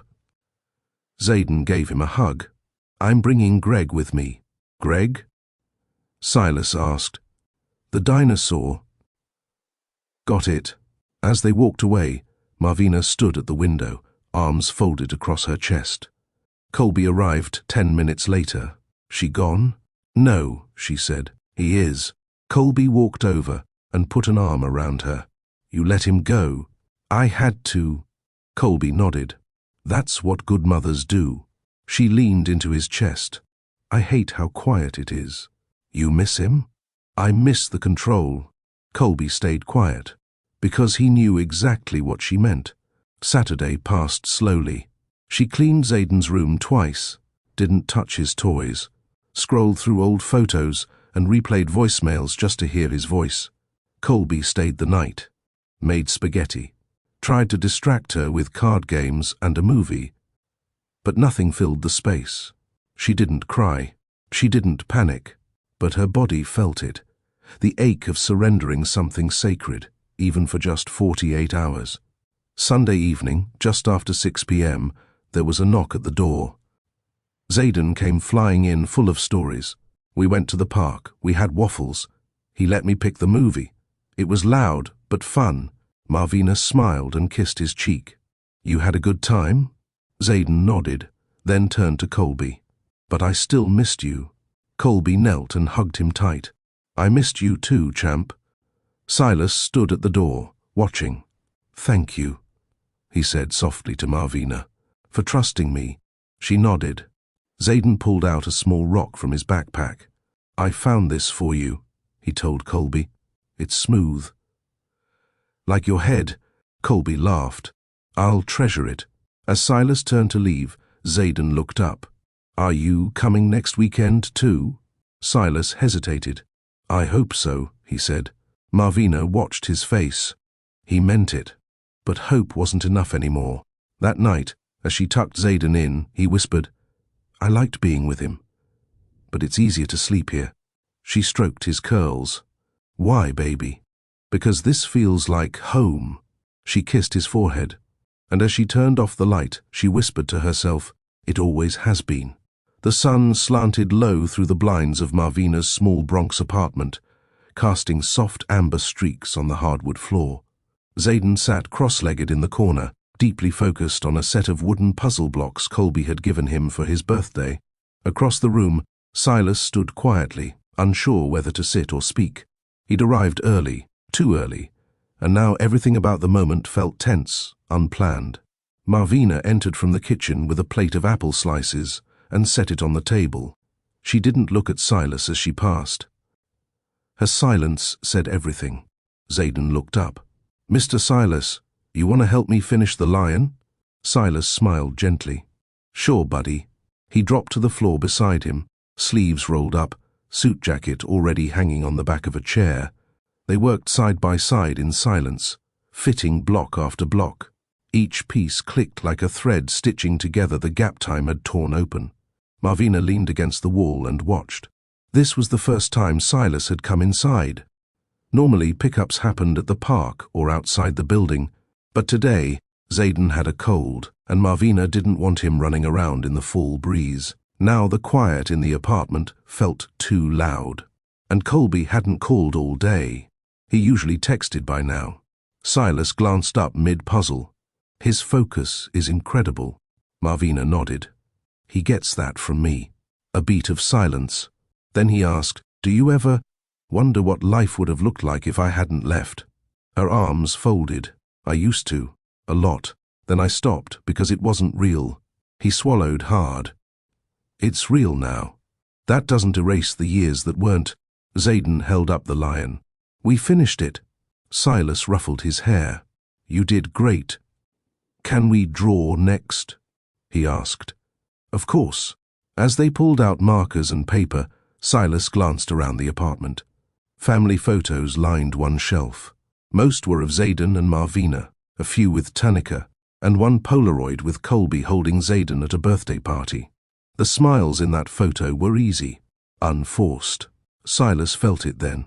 Not jealousy, not anger, just a quiet ache. Zayden was living a life Silas didn't help build, and he had no blueprint to join it. Later that evening, after Zayden drifted into a nap on the couch, Silas helped clean up the puzzles and papers. Marvina stood at the sink, washing 2 mugs. He walked over, grabbed a towel, and dried the clean ones she handed him. It was quiet, but not peaceful. He broke the silence. "You're doing a beautiful job with him." "I know. I wish I'd seen it sooner." "You saw it. You ran from it." Her words weren't cruel. They were just true. He lowered his voice. "Marvina, I'm not asking you to erase the pain, but I'm here now. Can I ask something real?" She faced him fully for the first time all evening. Her eyes locked on his. "Ask, do you think I could ever earn your respect again? Not as the man I was, as the one I'm trying to be now." She studied his face for a long moment. No flash, no softness. Then she said, "Respect isn't begged for. It's proven, consistently." He nodded. "Then I'll keep showing up." "You should." "For him." He hesitated. "And for you." She turned back to the sink. "That part's not guaranteed." The door buzzed. She checked her phone. A text from Colby, outside. "Just wanted to make sure Zayden's okay." Silas noticed the change in her face. Gentle, familiar. "Is that Colby?" She didn't answer directly. "Yes." He nodded slowly, stepping back. "I should go." As he grabbed his jacket, he paused by Zayden and kissed his forehead. "See you tomorrow, little man." Zayden stirred, but didn't wake. Silas walked to the door. Before stepping out, he said without turning back, "You once said I was scared of love that didn't fit my image. You were right, but what scares me more now is not having the chance to earn a place in this picture you made without me." Then he left. Marvina stood frozen for a moment, unsure how to feel. He was saying all the right things, but she'd learned that words were only worth the weight of actions. When she opened the door, Colby stood there with 2 bags of groceries. "Didn't want you worrying about dinner." She exhaled, grateful. "Come in." He walked past Silas without knowing he'd just missed him by seconds. The air still held tension. Inside, Colby noticed the puzzles, the markers, the signs of another presence. "You had company." She nodded. "Zayden's dad." Colby stilled for a second. "How'd it go?" Marvina sighed. "He's trying, showing up, but there's still history." He looked at her with kindness, not fear. "You don't have to explain anything to me. I'm not here to compete." "I know." She reached out and squeezed his hand. "I appreciate how you've never made me choose. You don't owe me anything, but I'll stay beside you, as long as you want me there." That night, after dinner, they sat on the couch watching a nature documentary with Zayden curled between them. The boy laughed as penguins slipped on ice, his joy filling the room. Colby wrapped his arm gently around Marvina. She leaned her head on his shoulder. Outside, the city pulsed with life. Inside, her world was quiet. Safe. But her mind was no longer sure which way the heart would turn next. The past had returned. The present stood steady. The future, unwritten. And she needed time. Colby always noticed the little things. The way Zayden lingered a few extra seconds at the window every Saturday afternoon. The way he'd tug at his seatbelt, then ask if they were stopping at the park near East 125th, the same one Silas liked to take him to now. Or how Zayden, usually bursting with stories after school, now paused before mentioning someone new. "Mr. Silas helped me paint a rocket ship," he said once. He'd added it like a footnote, quiet, unsure, like he was testing the waters. Colby didn't react that day. He nodded, smiled, and said, "Bet it looks awesome." But the shift had started. Zayden was still his loving, bubbly self. Still asked Colby to read bedtime stories and hold his hand when they crossed the street. But something had changed in the undercurrent. A new presence had entered their rhythm, and Colby felt it in his gut. He didn't mention it to Marvina, not right away. She already had enough on her plate, balancing work, the community center, trying to keep structure in Zayden's growing world. And now, Silas showing up consistently like he hadn't vanished for 3 years. Colby had lived long enough to know that consistency from a guilty man was not always redemption. Sometimes it was performance. Sometimes it was unfinished guilt masquerading as responsibility. Still, he never told her how it gnawed at him. He simply showed up, like always. That Friday night, Colby stopped by Marvina's apartment after his shift. She had texted earlier, "Zayden wants to show you his drawing, and I might need pizza and sleep." In that order. He smiled when he read it. Walked in with a large pepperoni pie, 2 root beers, and a small stuffed dinosaur he spotted at the pharmacy checkout. When Zayden saw him, his face lit up. "Mr. Colby, I drew a picture of my 2 dads." Colby froze. Marvina, seated at the dining table folding laundry, turned sharply. Zayden held up a sheet of construction paper. On it were 2 tall figures, one in a white coat, the other in a suit, both holding hands with a little boy. Colby bent down slowly, his voice calm. "Can you tell me who's who, champ?" Zayden pointed. "That's you in the white coat. That's Mr. Silas. And that's me in the middle, like superheroes." Colby smiled, but his chest tightened. "It's beautiful." Zayden beamed, then darted off to his room. Marvina stood and walked toward Colby. "I didn't teach him that." Colby nodded. "I know. He's making sense of it the only way his little mind can." Marvina sighed and rubbed her temple. "I didn't expect this so soon. I thought we had more time." "Kids don't work on timelines," Colby said. "They feel energy before they understand context." She looked at him. "You okay?" "I'm not angry," he said honestly, "but I am aware." She nodded. "Me too." They sat at the kitchen counter in silence for a while, the scent of pizza filling the air. In another room, the soft hum of a cartoon theme song played. Marvina finally said, "It's like Silas wants to rewrite everything without owning what he erased." Colby didn't speak for a long beat. Then, "Do you think he's changed?" "I think guilt makes people show up in costumes," she said. "But I'm watching. I'm not stupid. I've been the girl who believed a man's promises over his patterns. Never again." Colby nodded. "I'm not worried about Silas. I'm only worried about how this affects Zayden. And you," she touched his hand, "you've never made me question where I stand. That matters." He gave a small, grateful smile. Still, when he left that night, he couldn't shake the image, Zayden's drawing of two dads. Two men, one past, one present, and a boy in the middle, smiling wide. Saturday morning was chilly. Marvina took Zayden to a community storytelling event at the library. Silas had offered to come, but she declined. She was still drawing the line.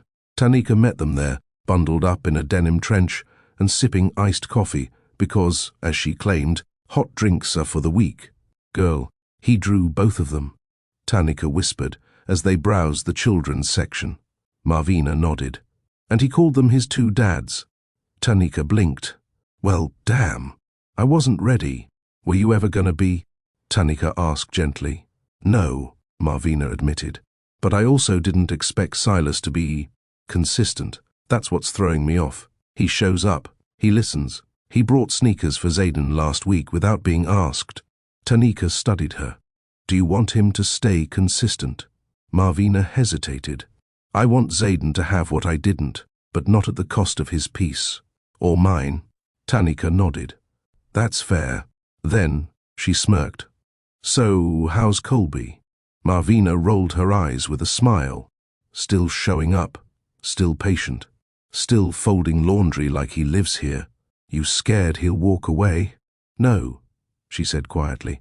"I'm scared I'll mess up and push him away." Tanika reached for a children's book. "You're allowed to have something good, Vina.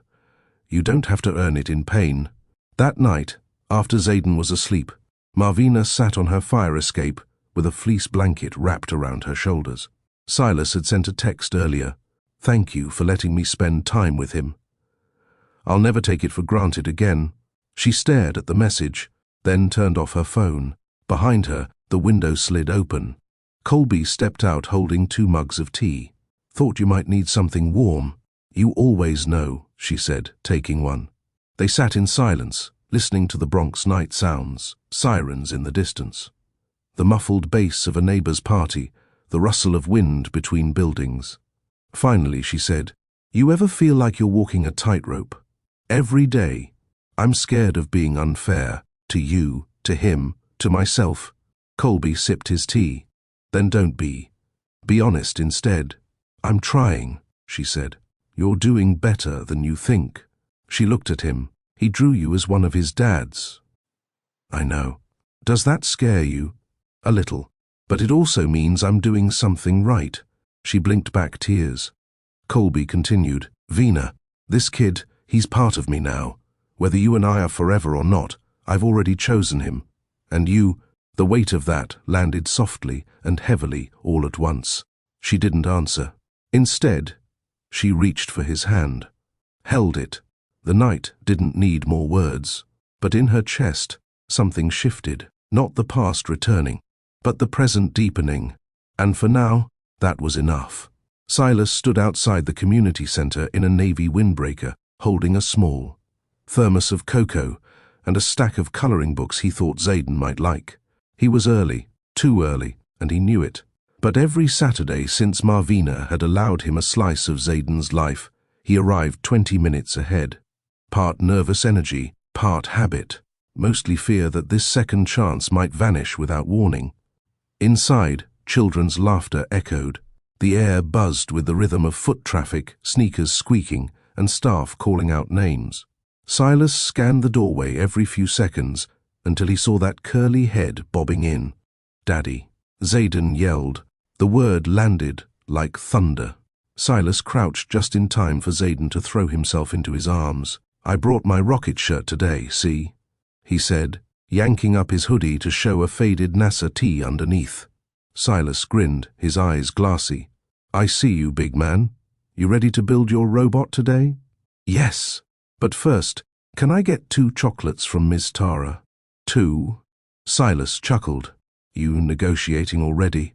Marvina caught up behind them, breathless. She met Silas's eyes, then looked away. "You good to handle him for an hour?"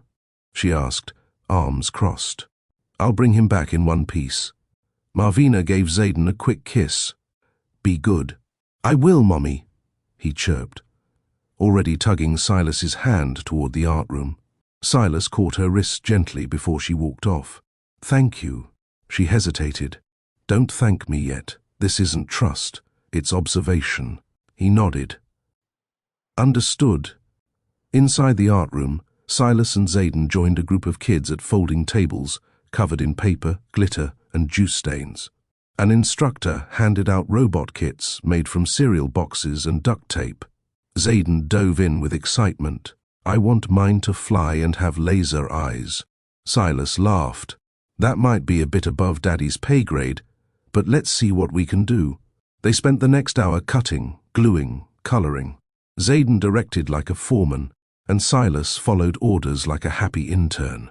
At one point, a boy next to them asked, "Is that your real dad?" Zayden looked up, then at Silas. "I have 2, he said with a shrug. "One takes me to the library, and the other makes the best pancakes ever." The other boy blinked. "Cool." Zayden went back to coloring without another word. Silas didn't correct him. He couldn't, because the boy wasn't wrong. Colby made damn good pancakes. Later that evening, Silas sat in his car outside a laundromat, the heater humming, staring at the dashboard. He still carried guilt like a backpack filled with bricks, but lately, it was guilt mixed with hope. And that was harder. He dialed his brother's number. Cyrus answered on the 3rd ring. "Still breathing?" "Barely," Silas said. "Zayden called me Daddy today." Silence. "You okay?" Cyrus asked. "I don't know. It felt like everything I wanted, but also, I don't deserve it." "You showing up?" "Yeah." "Then shut up and accept your blessing." Silas let out a bitter laugh. "You make it sound easy." "It ain't, but that boy doesn't know the version of you who left. He knows the one who's here." Silas leaned his head back. "Colby's still around." Cyrus chuckled. "Man, if Colby were a wall, he'd be load-bearing." "He is. Zayden loves him." "I'm not trying to replace him." "Then don't." Silas exhaled. "I'm trying to be enough. You're trying to be present. That's more important." They talked a while longer, but those words stuck with Silas the rest of the night. Sunday came with rain. Marvina had agreed to a quiet dinner. Just the 3 of them. No games, no other guests, no distractions. Colby offered to give them space. "You sure?" Marvina had asked. "Yeah," he said. "This part matters." She looked at him, confused. "I can't stand in the way of healing," Colby said. "If this is part of yours, I'll wait." He kissed her forehead and left without bitterness. Just understanding. Dinner was tacos, Zayden's favorite. He helped set the table with his usual flair, placing forks backward and napkins on top of plates for style. Marvina lit a vanilla candle in the center. Silas brought a small gift for Zayden, a science kit with magnets and wires. "You said you wanted to make things fly." Zayden gasped. "This is awesome." Marvina raised a brow. "Expensive." Silas shrugged. "I budget now." They ate, talked about school, cartoons, and planets. Then Silas excused Zayden to his room with his kit. Marvina leaned back in her chair. "You're playing the long game," she said. "I'm showing up. You didn't before." "I know." She crossed her arms. "Do you expect me to forgive you because you're good with a glue stick and magnets?" "No," Silas said calmly. "I expect you to forgive me when you're ready. Not a second before." Marvina stared at him. "I see what I did. I saw my mother's chaos in us, the fights, the pressure, the sleepless nights. And instead of staying, I became her. He paused. But I've been learning to unlearn her. Marvina's eyes narrowed. Did you love me? Yes. Did you love Zayden? I still do. Then why leave? Because I didn't know how to love and stay at the same time. But I do now. Her breath caught. He continued. This isn't a play to win you back. I just want Zayden to know I tried, that I didn't run this time. She looked away. I'll never be Colby, he added. But I can be Silas, his father, in my own lane. If you'll let me. Later, after Silas left, Marvina sat alone on the couch, lights low, listening to the rain. Colby knocked before letting himself in. He held a paper bag of her favorite lemon donuts. I figured you might need sugar, he said. She reached for one and took a long bite. Dinner went okay. He nodded, not pressing. He said he's not trying to replace you. Colby smirked. Good, because I'm not moving. She chuckled. Vina, he said, sitting beside her. You don't have to choose between us. This isn't a contest. It's a life. She leaned into him. He added, all I care about is Zayden being whole, and you being held. Tears slipped down her cheeks. I'm so tired of holding everything, she whispered. Then let me carry some. She closed her eyes, and for the first time in weeks, she let herself rest in his arms without guilt. Marvina didn't know how to feel anymore. She wasn't angry. That stage had passed. What remained was a kind of heaviness that settled into her skin, the weight of remembering, of surviving, of watching someone try to fix what they shattered. Zayden had gone with Silas for the weekend. Colby stood beside her at the window as they watched Silas's car pull away. Zayden waved excitedly through the back window, a half-eaten snack in one hand. Silas had shown up on time. Again. And this time, Zayden had leapt into his arms like he'd always belonged there. It stung, not because she didn't want her son happy, but because it used to be just them, her and Zayden, two against the world. And now, Silas was slowly stepping into the picture he once erased himself from. Colby didn't say much. He never did when things hurt. He just put his hand on her back, rubbing small, grounding circles until her breathing slowed. You okay? He asked. Marvina exhaled. Yeah. I'm okay. She wasn't. That night, the silence between her and Colby stretched longer than usual. He cooked. She barely touched her plate.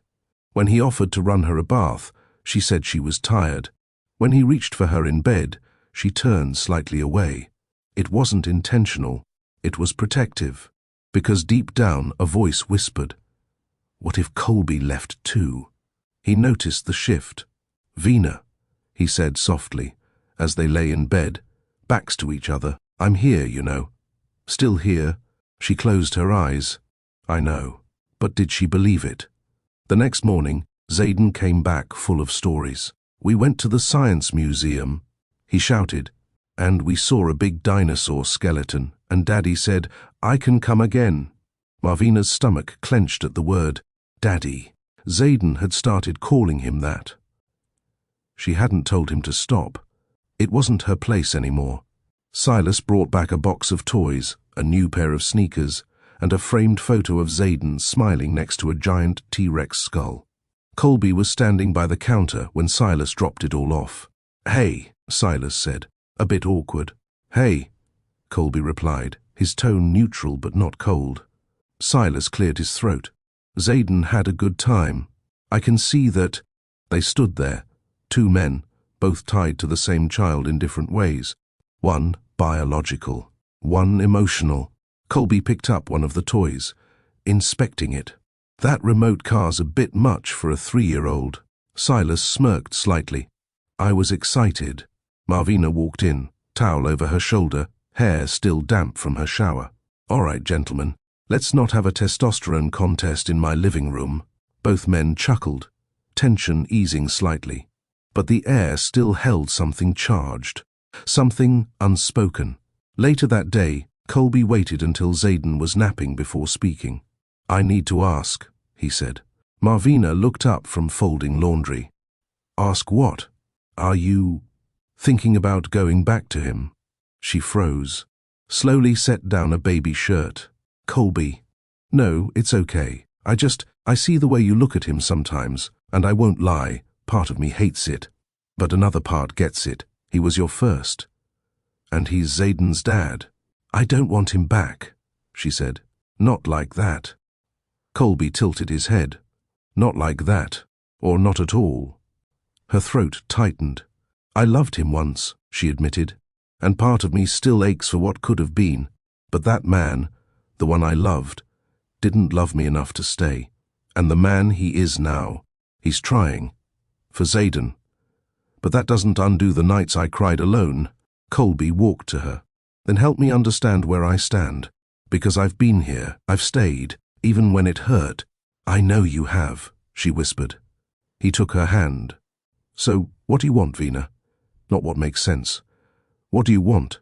I want peace, she said, tears sliding down her cheeks. And I want someone who doesn't make me feel like I have to earn being loved. You have that, he said. You've always had that with me. She pulled him close, holding tight. Then don't let go, she whispered. The next weekend, Marvina had to attend a community meeting out of town. Colby offered to take care of Zayden, but Silas insisted. Let me, he said. I'll keep him overnight. Bonding time. She hesitated, then agreed. By 9 p.m., her phone rang. It was Silas. Zayden had a mild fever. They were already at urgent care. Marvina dropped everything. By the time she got there, Zayden was curled against Silas's chest, flushed but calm. The doctor said it was likely a virus, nothing major. But Marvina saw something in Silas's eyes. Panic. I didn't know what to do at first, he said. I remembered some things. But he kept crying for you. I felt helpless. She sat beside him. I've had nights like that, she said. Many. He looked at her, defeated. How did you do it alone? She swallowed. I didn't have a choice. Silas lowered his voice. You were always stronger than me. That's not something to be proud of. I know. There was silence. Then he asked softly, Do you hate me? Marvina blinked. Some days, but I'm learning to stop giving you that much space in my head. He nodded, eyes moist. Fair. She stood, walking to Zayden's bed. His breathing had evened out. He was asleep. She stroked his curls gently, then said without turning around, Silas, you can be a great father, but don't confuse redemption with romance. I've moved on. I'm not here for romance. Good. Because I don't need you to love me anymore. I just need you to love him. Later that night, Marvina returned home. Colby was still awake, sitting on the couch. She curled beside him, wrapping her arms around his waist. No fever, he asked. Gone down. That's good. They sat in silence. Then she whispered, he asked if I hated him. Colby didn't respond. I told him no, that I was learning to let that go. Colby ran his fingers through her hair. That's growth, he said. But don't shrink your heart just to prove you've healed. She nodded against his chest. I won't, she said. I'm done shrinking. Sunday morning bloomed with a soft drizzle in the sky, the kind that washed streets clean without thundering. Marvina sipped lukewarm coffee at the kitchen island, her legs tucked under her robe. She stared out the window, not at anything in particular, just letting her mind catch up with life. Zayden padded into the room, rubbing sleep from his eyes, his soft curls smashed to one side. Mama, he mumbled, climbing into her lap without invitation. Where's Mr. Colby? She kissed his forehead. He stepped out to get breakfast. Zayden nodded, snuggling deeper into her arms. Did you have fun with your daddy yesterday? She asked, her voice light. Zayden perked up. Yeah, he made pancakes. But he burned one, he giggled. Marvina laughed softly. That sounds like him. Then he looked up at her, wide-eyed. Why don't you make pancakes with Daddy too? Her smile faltered. Because sometimes grown-ups do better when they're not living in the same house. But you and Mr. Colby live together. She paused. We share the house. But we're still figuring things out. Zayden was quiet. Then, like he'd practiced the question in his head, he asked, "Is Mr. Colby my daddy too?" Marvina's breath caught. She placed her mug down and turned fully to him. "Baby," she began gently, "Mr. Colby is someone who loves you, who takes care of you. That's what makes a real daddy. But you also have your biological daddy, Silas, the man who made you with me." Zayden blinked. "So, I have two daddies." She nodded. "In a way, yes. Two people who care about you." He looked down, confused, thoughtful in the way only little kids could be. "But which one do I live with forever?" She kissed his cheek. "The one who shows up every day. That's how we decide." Later that afternoon, Silas arrived to drop off a few clothes Zayden had left behind. He walked in carefully, almost like he expected to be unwelcome. "Got his hoodie?" he said, holding up the navy blue zip-up. Marvina thanked him, reaching for it. But Silas hesitated. "Can I stay for a bit?" She nodded, unsure why she agreed. Zayden jumped on him like a puppy. "Daddy." Silas scooped him up, smiling. "I drew something," Zayden shouted, running to grab his coloring book. He flipped to a page where 3 stick figures stood holding hands. One had long hair labeled Mama, one had curly hair and a heart shirt labeled Zay, and the third had a tie. It read, "Colby Daddy." Silas stared at the page for a beat too long. Marvina saw his throat move as he swallowed. "Where am I?" he asked lightly. Zayden squinted, then pointed to a drawing on the next page, a separate stick figure beside a tall dinosaur. "You're there, at the museum." Silas chuckled, but the hurt was obvious. Later, as Marvina walked him to the door, he asked quietly, "Does he call Colby Daddy now?" She hesitated. "No." "But he did ask." Silas nodded. "I don't blame him. Colby's earned that space." He turned to look at her. "Do I have any space left?" Marvina didn't answer. She didn't have to. Silas lowered his head. "I know I wasn't there. I can't go back and fix it. But I want to be better now." "Then don't say it," she said. "Be it." He left without another word. That night, Colby sat on the back porch, sketchbook in hand. It was his ritual when something pressed heavy on his mind. The sound of pencil on paper steadied him. Marvina slid open the door and joined him. She didn't say anything, just watched. After a while, he spoke. "He's a good dad." "I saw it." She nodded. "And it scares me." She turned to him. "Why?" "Because he's always going to have that link with you. No matter what I do, no matter how much I love Zayden, I'm the second man." "Not second," she corrected. Steady, he looked at her.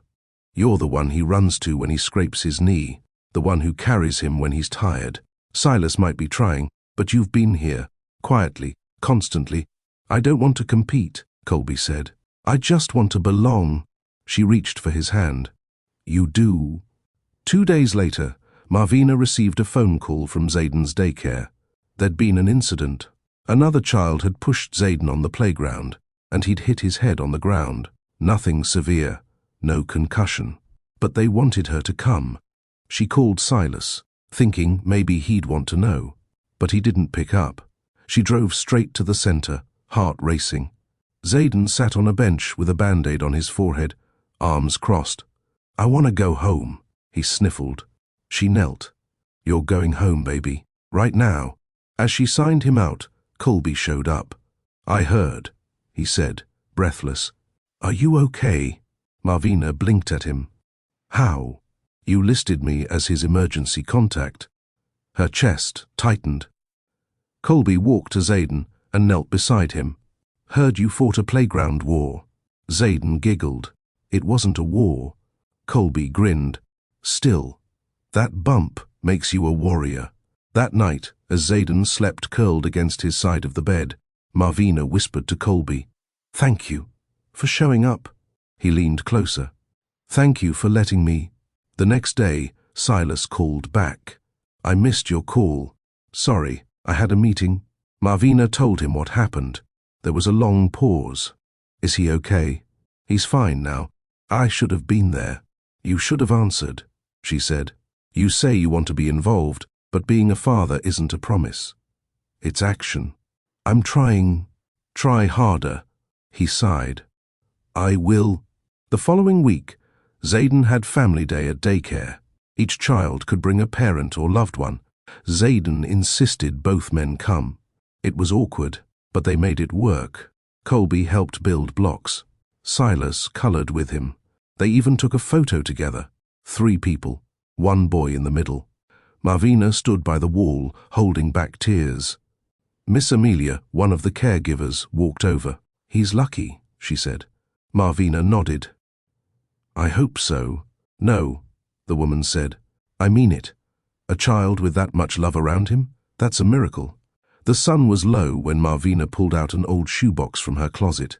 She hadn't opened it in years. Inside were hospital bracelets, a tiny beanie, and the birth certificate, copy she'd kept after leaving the hospital alone with her newborn son. She stared at the line that said, Father's name. It was blank. The weight of that decision pressed heavy now. Downstairs, Colby helped Zayden with his homework. She could hear them laughing over some drawing he'd made of a dragon riding a skateboard. Later that night, after Zayden went to bed, she brought the box down. Colby looked up. What's that? Memories. He set his pen aside and moved closer as she spread the contents on the coffee table. This was what I had when we left the hospital, she said. He picked up the tiny blue beanie. This looks like it would have fit a doll. It was all I could afford. They gave it to me at the shelter. Colby touched the birth certificate. You didn't list his father. She shook her head. Silas wasn't there. He hadn't even called. And now, I'm wondering if I made the right choice. Colby didn't speak for a moment. Then he asked, Do you think Zayden needs his name on that paper? I think Zayden needs to feel chosen, not claimed out of guilt. The next morning, Silas showed up unannounced. Can I talk to you? He asked, his hands shoved deep in his jacket. Marvina nodded, motioning him in. Silas stood in the living room, nervously eyeing the walls covered with Zayden's art. He turned toward her with a seriousness she hadn't seen in years. I want to be on his birth certificate. She didn't react immediately. I know I wasn't there. I know I don't deserve it, but I'm asking, not for me, for him. You weren't even around when he got hurt. I didn't get the call. You didn't return it either. Silas ran a hand through his hair. I'm not perfect, March, but I'm trying. I don't want my son growing up thinking he was some accident I ignored. She stared at him. So this is about your image? No. It's about my responsibility. She crossed her arms. If you want to be on that document, you earn it. One day at a time. You don't get to sign up for the glory and skip the diapers. Silas lowered his head. Fair. That evening, she brought it up with Zayden. Baby, can I ask you something? He looked up from his Legos. Okay. You know how your name is Zayden? Yeah. And how your last name is mine. He nodded. Well, your biological dad wants to share his last name with you. Would that feel okay? Zayden frowned. Like, I'd be Zayden Owens instead of Zayden Collins. Something like that. Will Colby still live here? Yes. Will I still be yours? Always. Zayden was quiet. Then he shrugged. Can I have 2 last names? She smiled through a tear. You sure can. A few weeks later, the 4 of them, Marvina, Colby, Silas, and Zayden, sat in a small family court office. Papers were signed. The judge approved a hyphenated name. Zayden Collins Owens. Marvina watched Silas place his signature under the declaration. His hands shook. There was something poetic about it, too late, yet finally on time. Outside the courthouse, Colby clapped Silas on the back. You did. Good.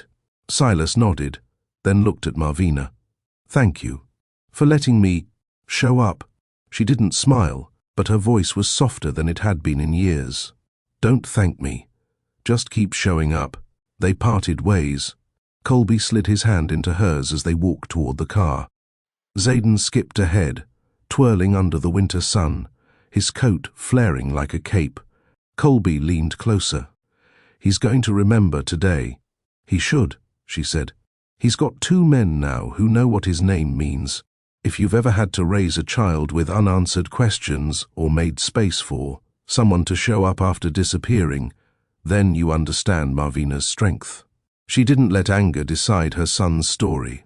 She chose peace, protection, and truth. Zayden's name matters, not just because Silas gave it, but because Marvina lived every letter of it through sacrifice.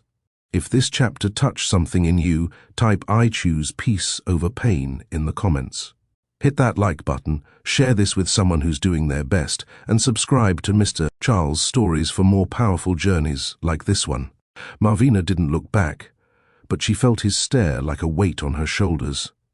Silas stood there across the street, frozen, unsure. She hadn't expected to see him again. Not like this, not in front of their child. Zayden tugged at her hand, swinging it back and forth. "Mummy, why did that man look sad?"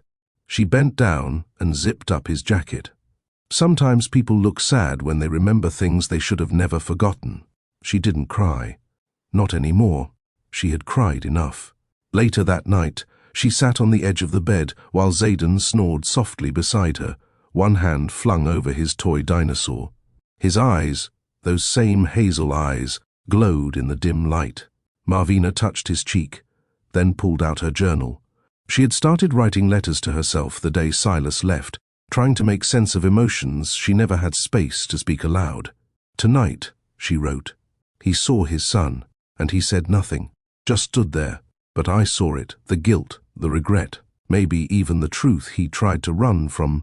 She paused, closed the book. No amount of ink could undo the fact that she'd carried their child alone, bled, on hospital sheets alone, signed that birth certificate without a witness.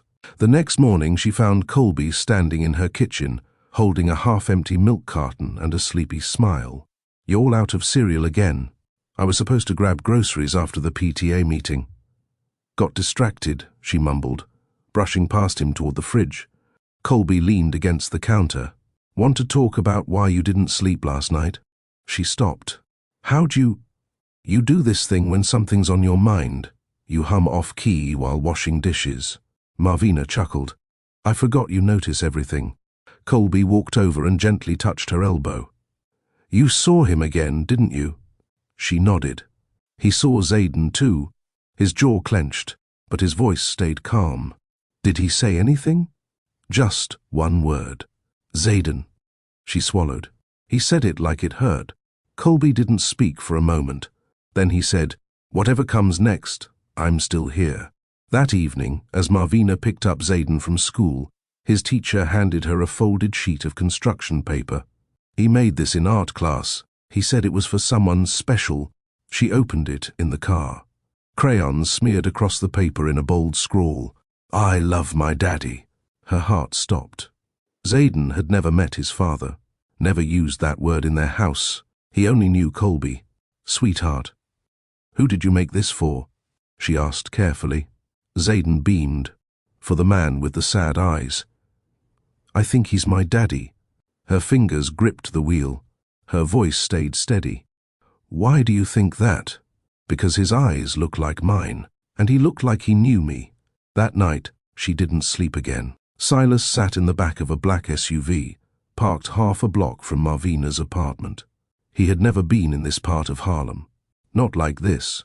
Not as a man with no armor, no strategy, no press team. He held the flyer in his hand, the one with Zayden's photo. His eyes hadn't left it for days. Celestine had noticed. "You've been off," she'd said. "Is this about work or something else?" He hadn't answered. What would he say? That the child he'd abandoned had his face? That the woman he'd loved and left had given birth to his legacy without asking him for a damn thing? Tonight, Silas couldn't stay away. He got out of the SUV, adjusted the collar of his coat, and walked down the block. He didn't expect her to answer the door, but he needed to try.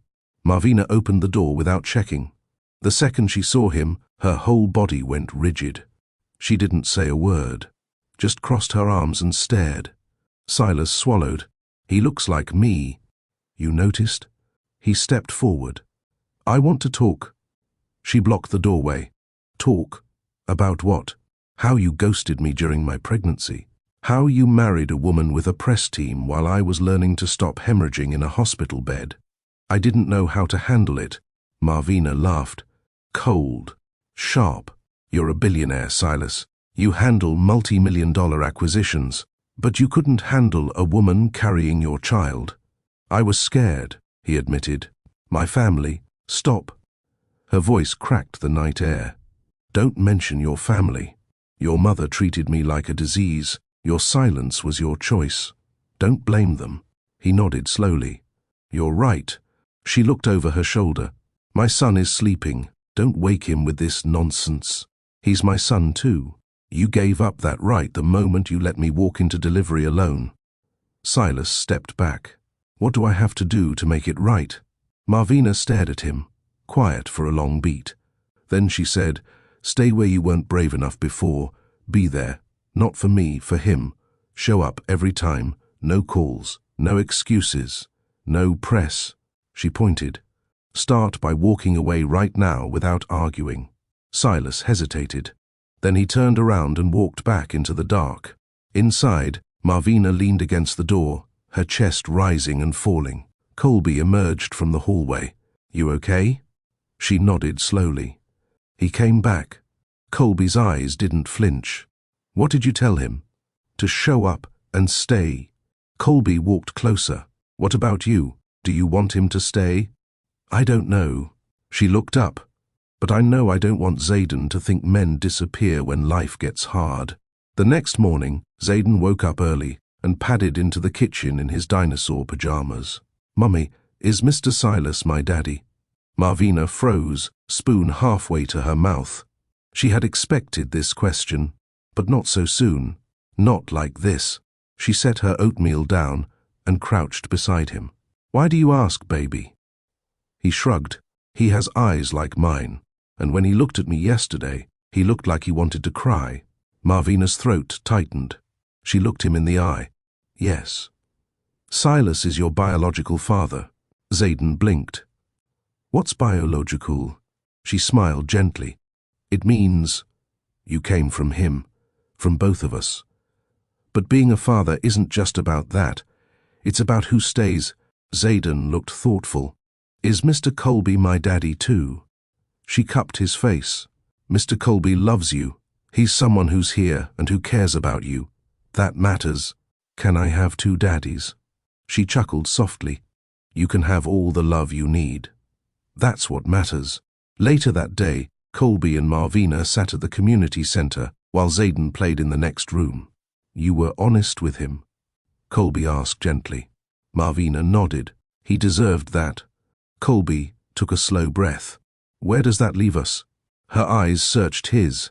Colby, you've been here since the moment I fell apart. You picked up pieces you didn't break, and I never asked you to. He leaned in. I didn't do it for thanks.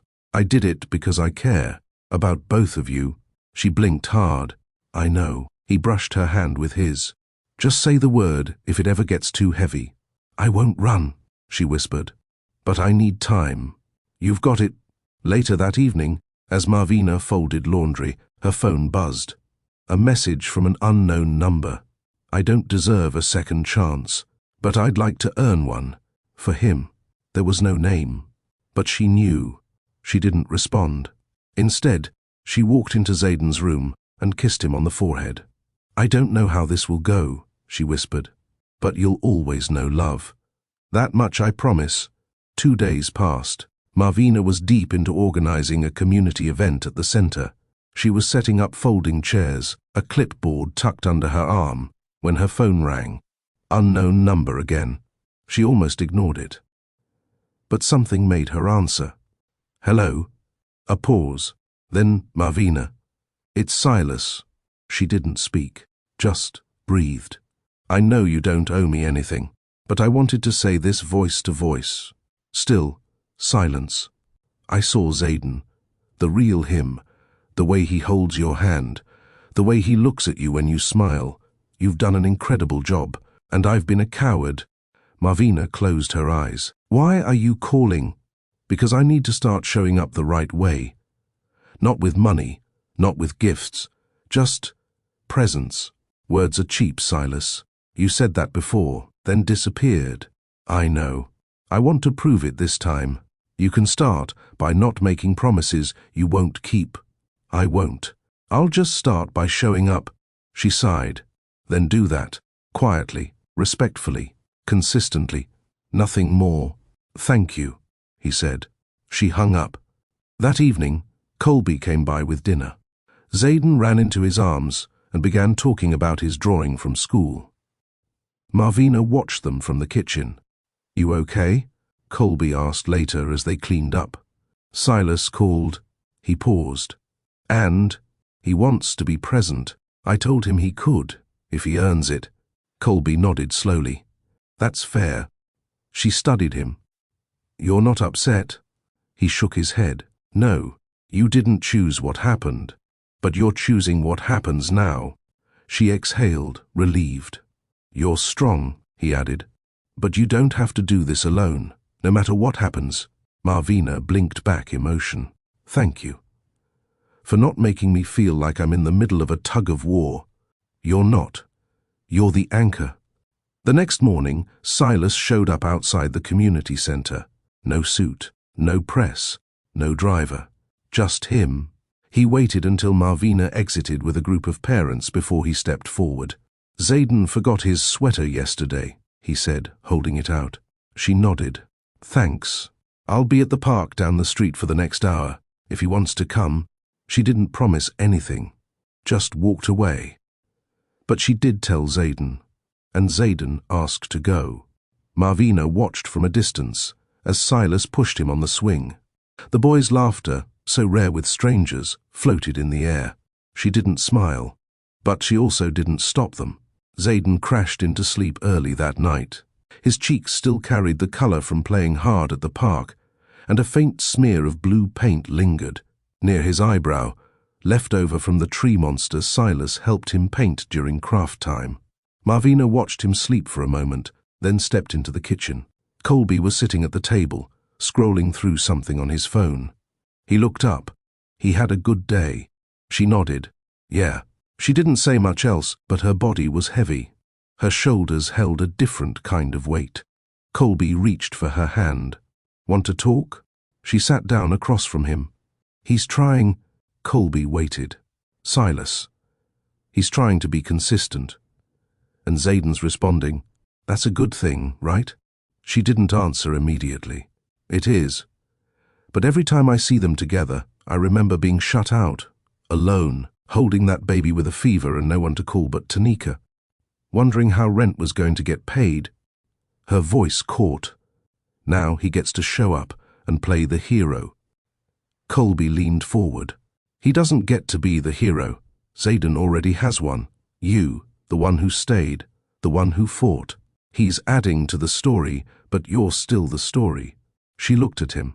Why are you always so clear? Because I see you, all of you. And I need you to remember what you've built. His return doesn't change the foundation you laid. She took a long breath. Thank you. He stood and pulled her gently to her feet. I don't compete with ghosts, but I won't let you forget your worth either. The next day, Marvina walked Zayden to school. They passed a bakery window, and he pressed his face to the glass. Can we get muffins? After school, maybe, she said with a smile. He grinned and skipped ahead. From across the street, Silas waited by his car. He didn't rush, didn't wave. He waited for Zayden to notice him, and when he did, the boy lit up. Mom, Mr. Silas is here again. Marvina knelt down. Okay, give him a hug if you want. I'll walk you both in. As she crossed the street with them, she noticed Silas glance down at the sidewalk, avoiding her eyes. I didn't expect you again, she said. He looked at her. That's the point. To show up when it's not expected. She didn't answer. She just watched her son beam with excitement. Before entering the building, Zayden hugged her tightly. Bye, Mummy. She nodded. See you at pickup. Silas turned back. I meant what I said. I'm not here to rewrite. Just to do better. Marvina didn't nod, didn't speak. She walked away. That night, she wrote a letter in her journal. Not for Silas, not for Colby, but for herself. You've grown, Vina. You didn't let the pain make you hard. You didn't let abandonment define your motherhood. You didn't let bitterness take root. You loved, you learned, and now you choose peace, even if it takes time to settle. Marvina stood by the stove, quietly stirring a pot of soup. The house was quiet. Zayden was with Colby, off grabbing groceries. The silence wasn't uncomfortable. It was just still. She hadn't realized how tense her shoulders had been until now. She exhaled deeply, setting the spoon down and leaning her back against the counter. Then came the knock. 3 short taps. She didn't move right away. Her eyes closed, her chest heavy. Another knock followed. When she opened the door, Silas stood there, a little wet from the light drizzle, holding something in a small brown paper bag. He didn't smile. You left Zayden's scarf at the school. I figured he'd need it tomorrow. She took the bag without a word. Silas glanced behind her, then back to her face. I'll go. Before she could stop herself, she asked, Did you eat today? He blinked. What? You look tired, wet, and underfed. You still have to eat. Silas gave a half laugh, surprised. I haven't. Honestly. She stepped aside. Soup's on. He paused, unsure, then nodded and stepped in. No music, no deep conversation. She handed him a towel, and he dried off quietly. They sat at the kitchen table. 2 bowls. 1 silence. Silas spooned a bit, then glanced up. You always made soup when you were stressed. I remember. She nodded. I still do. Is this weird for you? He asked. Marvina stirred her spoon, not looking at him. It's not weird. It's real. There's history. But this isn't nostalgia. This is boundaries. Silas took that in. She continued. Just because I offer you warmth doesn't mean I forget the winters. He let out a breath. Fair. I'm not angry, she said, her voice calm. But I'm not opening a door either.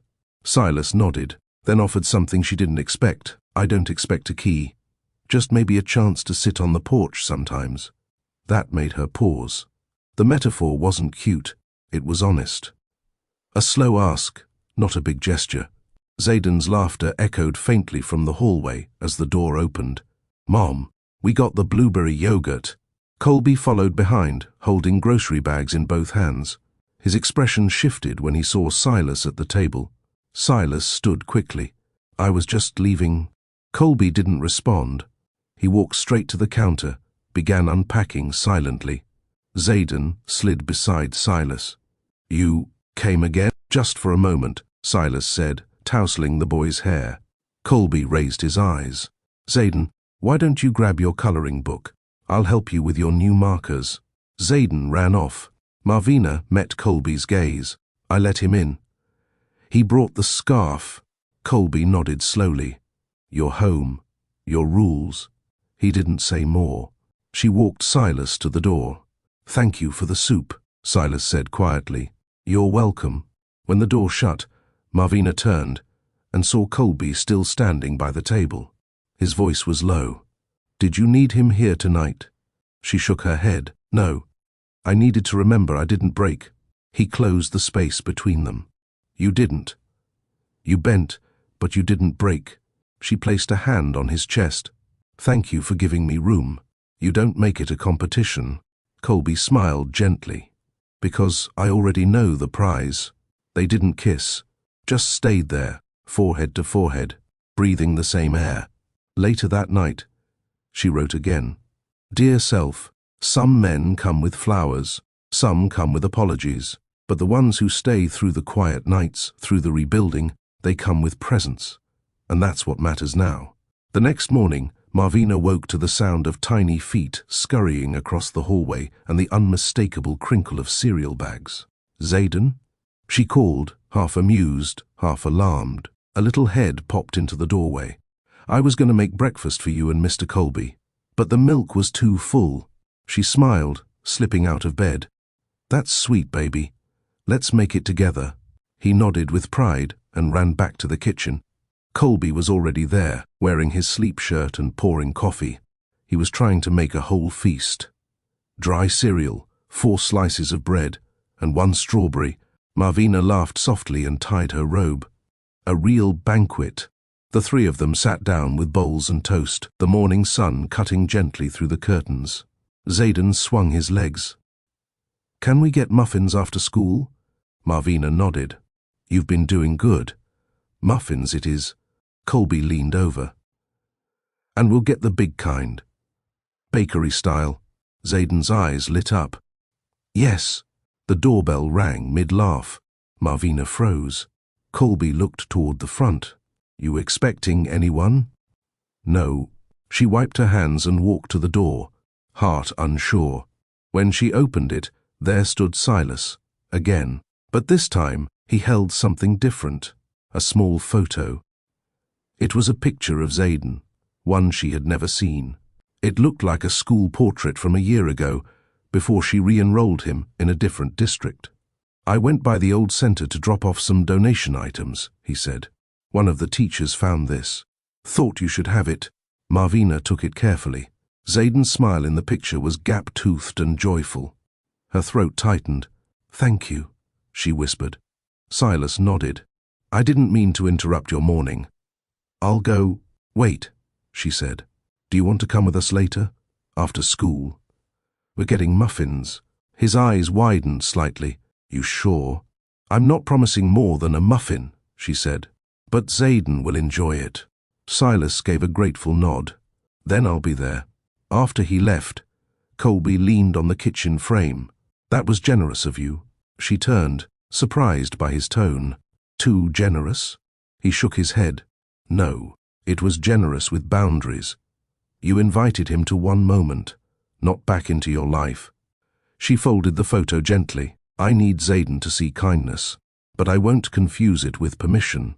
Colby walked over, kissed the side of her forehead. "And that's why you lead this house." After school, they met outside the bakery. Zayden's eyes lit up again. "Mr. Silas!" Silas crouched. "Ready for those muffins?" They sat at a sidewalk table. Zayden picked a double chocolate one and got frosting everywhere. Silas wiped his cheek. "Still as messy as you were at 2. Zayden giggled. "Mom says I've always been wild." Marvina smiled, sipping coffee. "Wild, but sweet." Colby stayed back, letting the moment be what it was. He knew how to make room without losing presence. After they left the bakery, Silas lingered. He turned to Marvina. "Thank you. That meant something to me." She looked him in the eye. "Zayden deserves joy. If you keep showing up like this, without expecting to rewrite history, you'll get to keep adding pages." He nodded. "One page at a time." That night, Zayden asked, "Can Mr. Silas come next time too?" "We'll see," she said. "One muffin at a time." Later, she wrote again. "Peace doesn't mean everyone gets equal access. It means I choose who steps in and when. That's my healing. That's my power." Zayden sat between them that Saturday, Colby on his right, Silas on his left, at the community center's annual Parent and Me Art Day. It wasn't planned. Marvina had signed Zayden up weeks ago, and Colby offered to go. But then Zayden asked, "Can Mr. Silas come too, please?" Marvina paused before answering. "Only if they have room for 3. They did, barely. And now Zayden was giddy, a paintbrush in each hand, dipping wildly between blue and green. Colby leaned over and whispered, "This is going to get on everything." Silas chuckled. "Everything except the canvas." They both laughed, light but distant. Their smiles didn't meet.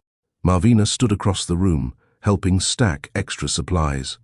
She kept glancing over, unsure if this was a mistake or a moment Zayden needed. Maybe both. At one point, Zayden turned to Colby. "You hold the glue. I'm making a tree." Then to Silas. "You make the sky, okay? I want lots of blue." Colby quietly followed instructions, holding the glue bottle steady while Zayden dabbed the paper. Silas painted soft swirls of blue at the top edge. Marvina's eyes welled. Not with confusion, not with regret, with clarity. Xaden was building something. A world where both could exist, without Marvina erasing herself to make room. After the session, while Xaden chased stickers with other kids, the two men stood awkwardly by the snack table. Colby spoke first. "I'm not here to compete." Silas nodded. "Neither am I. I missed too much time to ask for anything." Colby sipped his water. "But you're showing up now." "Yeah, and I get how that might feel." "It doesn't feel like anything," Colby said plainly. "I don't have time to question a man who abandoned what I held when it cried." Silas looked away. "You've been a father to him. I've been present." "There's a difference." Silas nodded slowly. "That presence shows in how Xaden laughs, in how she, Marvina, breathes a little lighter." Colby didn't respond right away. Then he said, "Keep doing what you're doing. Just don't confuse it with rewriting the story." Silas met his eyes. "I don't. I'm trying to earn my way into new ones." Across the room, Marvina stood watching, not out of fear, out of necessity. These were the men in her son's world now. She didn't need to choose between them, but she needed each of them to know their place. Later that evening, she sat on the porch while Xaden slept. Colby brought her a glass of tea. "You okay?" She nodded. "I am." He sat beside her. "You did something hard today." "I didn't do it for them," she said. "I did it for Xaden." He placed a hand on her knee. "Still takes strength." She rested her head on his shoulder. "He's not torn between two fathers. He's surrounded by care. That's the difference." They sat in silence. Then she whispered, "Do you think I'm being too open?" Colby shook his head. "You're being honest. That's rarer than people realize." She nodded slowly. "Then I'll keep being honest, even when it stretches me." He kissed her temple. "That's the kind of mother Xaden sees every day." Inside, the art piece they made hung on the fridge. A crooked tree, a too bright sun, messy skies. But in the corner, 3 stick figures holding hands, Xaden in the middle.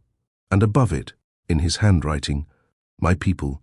The next week, Silas showed up at Marvina's door with a brand new bike for Xaden. It was bright red, with training wheels and a little bell. The kind every kid dreams of. Xaden lit up.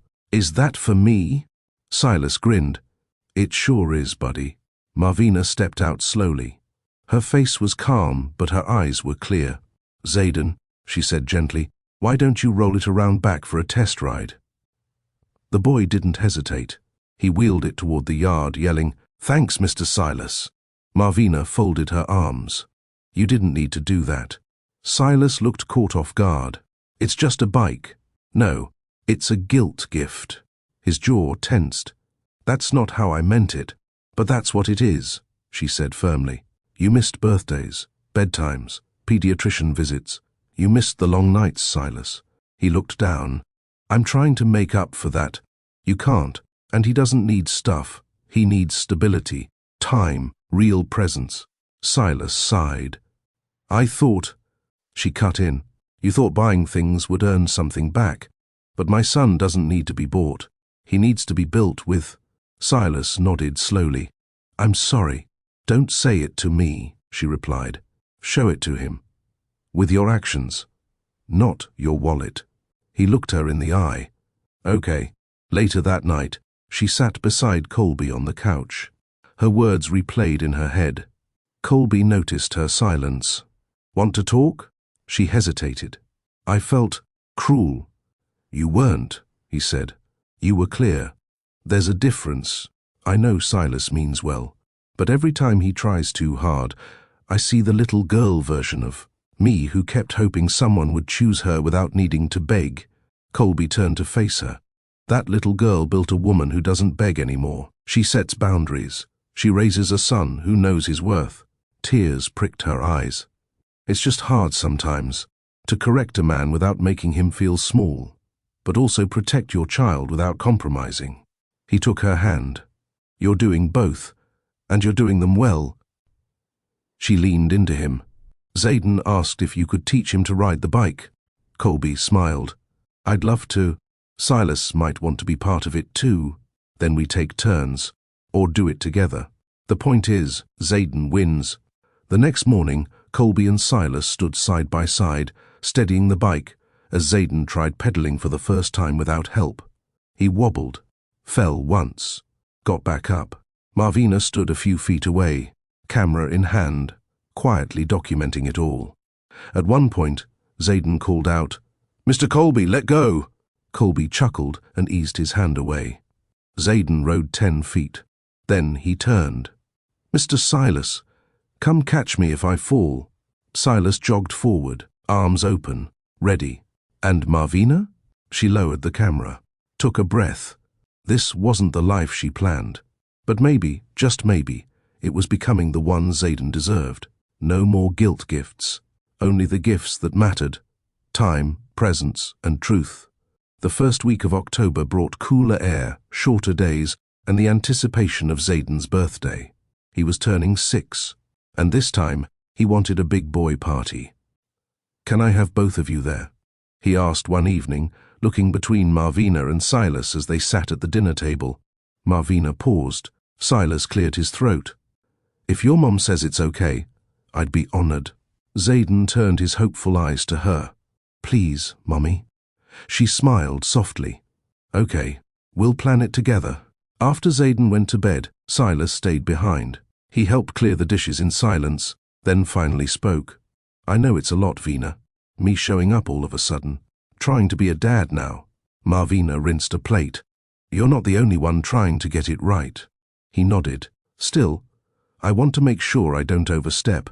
She leaned on the sink. "Then let's talk about boundaries before the party." Silas waited. "I'm okay with you coming," she said, "and being present, but no surprise speeches, no grabbing the mic and trying to impress folks." He nodded quickly. "Understood." "No buying out the place either. It's a kid's party, not a redemption tour." Silas gave a short laugh. "Fair." She softened. "He loves you showing up. Keep doing that, consistently. That's your job." He met her eyes. "I can do that." As the party neared, Zayden helped pick balloons, snacks, and even the playlist. He was clear about one thing: no superheroes, just dinosaurs. On the big day, the community center was filled with children's laughter. Balloons shaped like T-Rexes and tables covered in cupcakes. Marvina wore a simple green blouse and jeans. Colby helped with setup. Tanika brought juice boxes and jokes. Silas arrived right on time, wearing a warm smile and holding nothing but a card and a single wrapped gift. He gave it directly to Zayden and said, "Open this later, okay?" After the party, Zayden nodded. There were no speeches, no grand gestures, just cake, music, and a happy child. Midway through, Silas approached Marvina near the drinks table. "I brought something else," he said quietly, handing her an envelope. She raised a brow. "What is it?" He hesitated. "The final paperwork for joint custody. No lawyers, no drama. I signed my part already. You can review it and take your time." She blinked. "Why now?" "Because I want to stop hovering and start helping. If this is going to work, it needs structure. Not guilt, not gray areas." Marvina took the envelope. "That's responsible. I've had enough time to realize what I lost," he said. "I'm not trying to fix the past. I'm trying to respect the future." She slipped the envelope into her bag. "We'll see," Zayden called out then, mouth full of frosting. "Mom, Mr. Silas, come take a picture with me." They walked over. Colby stood nearby, smiling, not competing. Tanika snapped the photo. The boy in the middle beamed, arms wrapped around both adults. And for a second, just 1 second, Marvina allowed herself to believe that maybe healing didn't always look like erasing the past. Sometimes it looked like rewriting what came next. Later that night, after everyone left, Zayden finally opened the gift. It was a framed picture of them, Marvina, Zayden, and Silas, taken at the school entrance weeks ago. On the back, a note in Silas's handwriting read, "You've always had a family. I'm learning how to be worthy of it. Marvina stared at the frame, not because it solved anything, but because, for once, it didn't try to. It simply honored what was true. Saturday morning sunlight crept in through the blinds, tracing soft lines across Marvina's kitchen floor. She moved slowly, her bare feet brushing the tile as she poured hot water over a tea bag. Zayden was still asleep. Colby had gone to grab bagels. The house felt calm. She wandered into the living room, mug in hand, and sat near the window. Outside, the neighborhood was waking up. Children darted past on scooters. A dog barked at a passing runner. A breeze carried the smell of fresh-cut grass and something sweet, maybe pancakes from the house down the block. Her phone buzzed. It was a message from Silas. "Would you two want to come to the aquarium today? My treat. No pressure. Just ask him if he's up for it." Marvina didn't respond right away. Instead, she looked down the hall toward Zayden's room. When Colby returned a few minutes later, balancing a paper bag and 2 iced coffees, she read him the message. He placed the drinks on the counter and leaned against the fridge. "How do you feel about it?" She shrugged. "I don't know. I promised myself I'd let Zayden lead. He's the one who's been asking. And honestly, I'm not mad at that." Colby nodded. "You've been strong enough to let him build his own connection. That's not easy." "It's not," she said quietly, "but I'm not angry anymore. I think I'm just tired of holding anything that weighs me down." Zayden shuffled into the room in mismatched pajamas, rubbing his eyes. "Mom, is it Saturday?" She smiled. "It is." He perked up. "Can we do something fun?" She tilted her head. "What if I said someone invited you to the aquarium?" His eyes lit up. "Really? Who?" "Mr. Silas." He blinked. "Is he going to come with us?" "He wants to take you." Zayden looked up at her, then at Colby. "Can you come too?" he asked Colby. Colby gave Marvina a glance before answering. "Only if it's okay with your mom." Marvina felt something soften in her chest. Zayden wasn't choosing sides. He was building a circle. She crouched down next to him. "You sure that's what you want?" He nodded. "I want us all to go." She reached out and brushed his hair back. "Then I'll text him back and say yes." They arrived at the aquarium just after noon.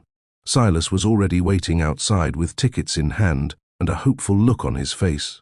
When he saw Zayden leap from the car and race toward him, he broke into a wide grin. Colby took the lead on parking. Marvina stayed close behind as Zayden threw his arms around Silas's waist. Silas knelt down. "I'm glad you came, little man." Zayden pointed excitedly to the giant mural of sea creatures near the entrance. "Can we see the sharks first?" "Whatever you want." Marvina walked up slowly. "Hi." Silas stood. "Hi." They didn't hug. They didn't shake hands. But the mutual nod was enough. When Colby joined them, Silas gave a quick, courteous nod. Colby returned it with calm ease. No tension, just adults putting a child first. Inside, the aquarium buzzed with life. Neon blue tanks glowed under soft lights. Children pressed their faces to the glass while stingrays swam in smooth circles. Zayden tugged at all 3 of them, eager to show each new discovery.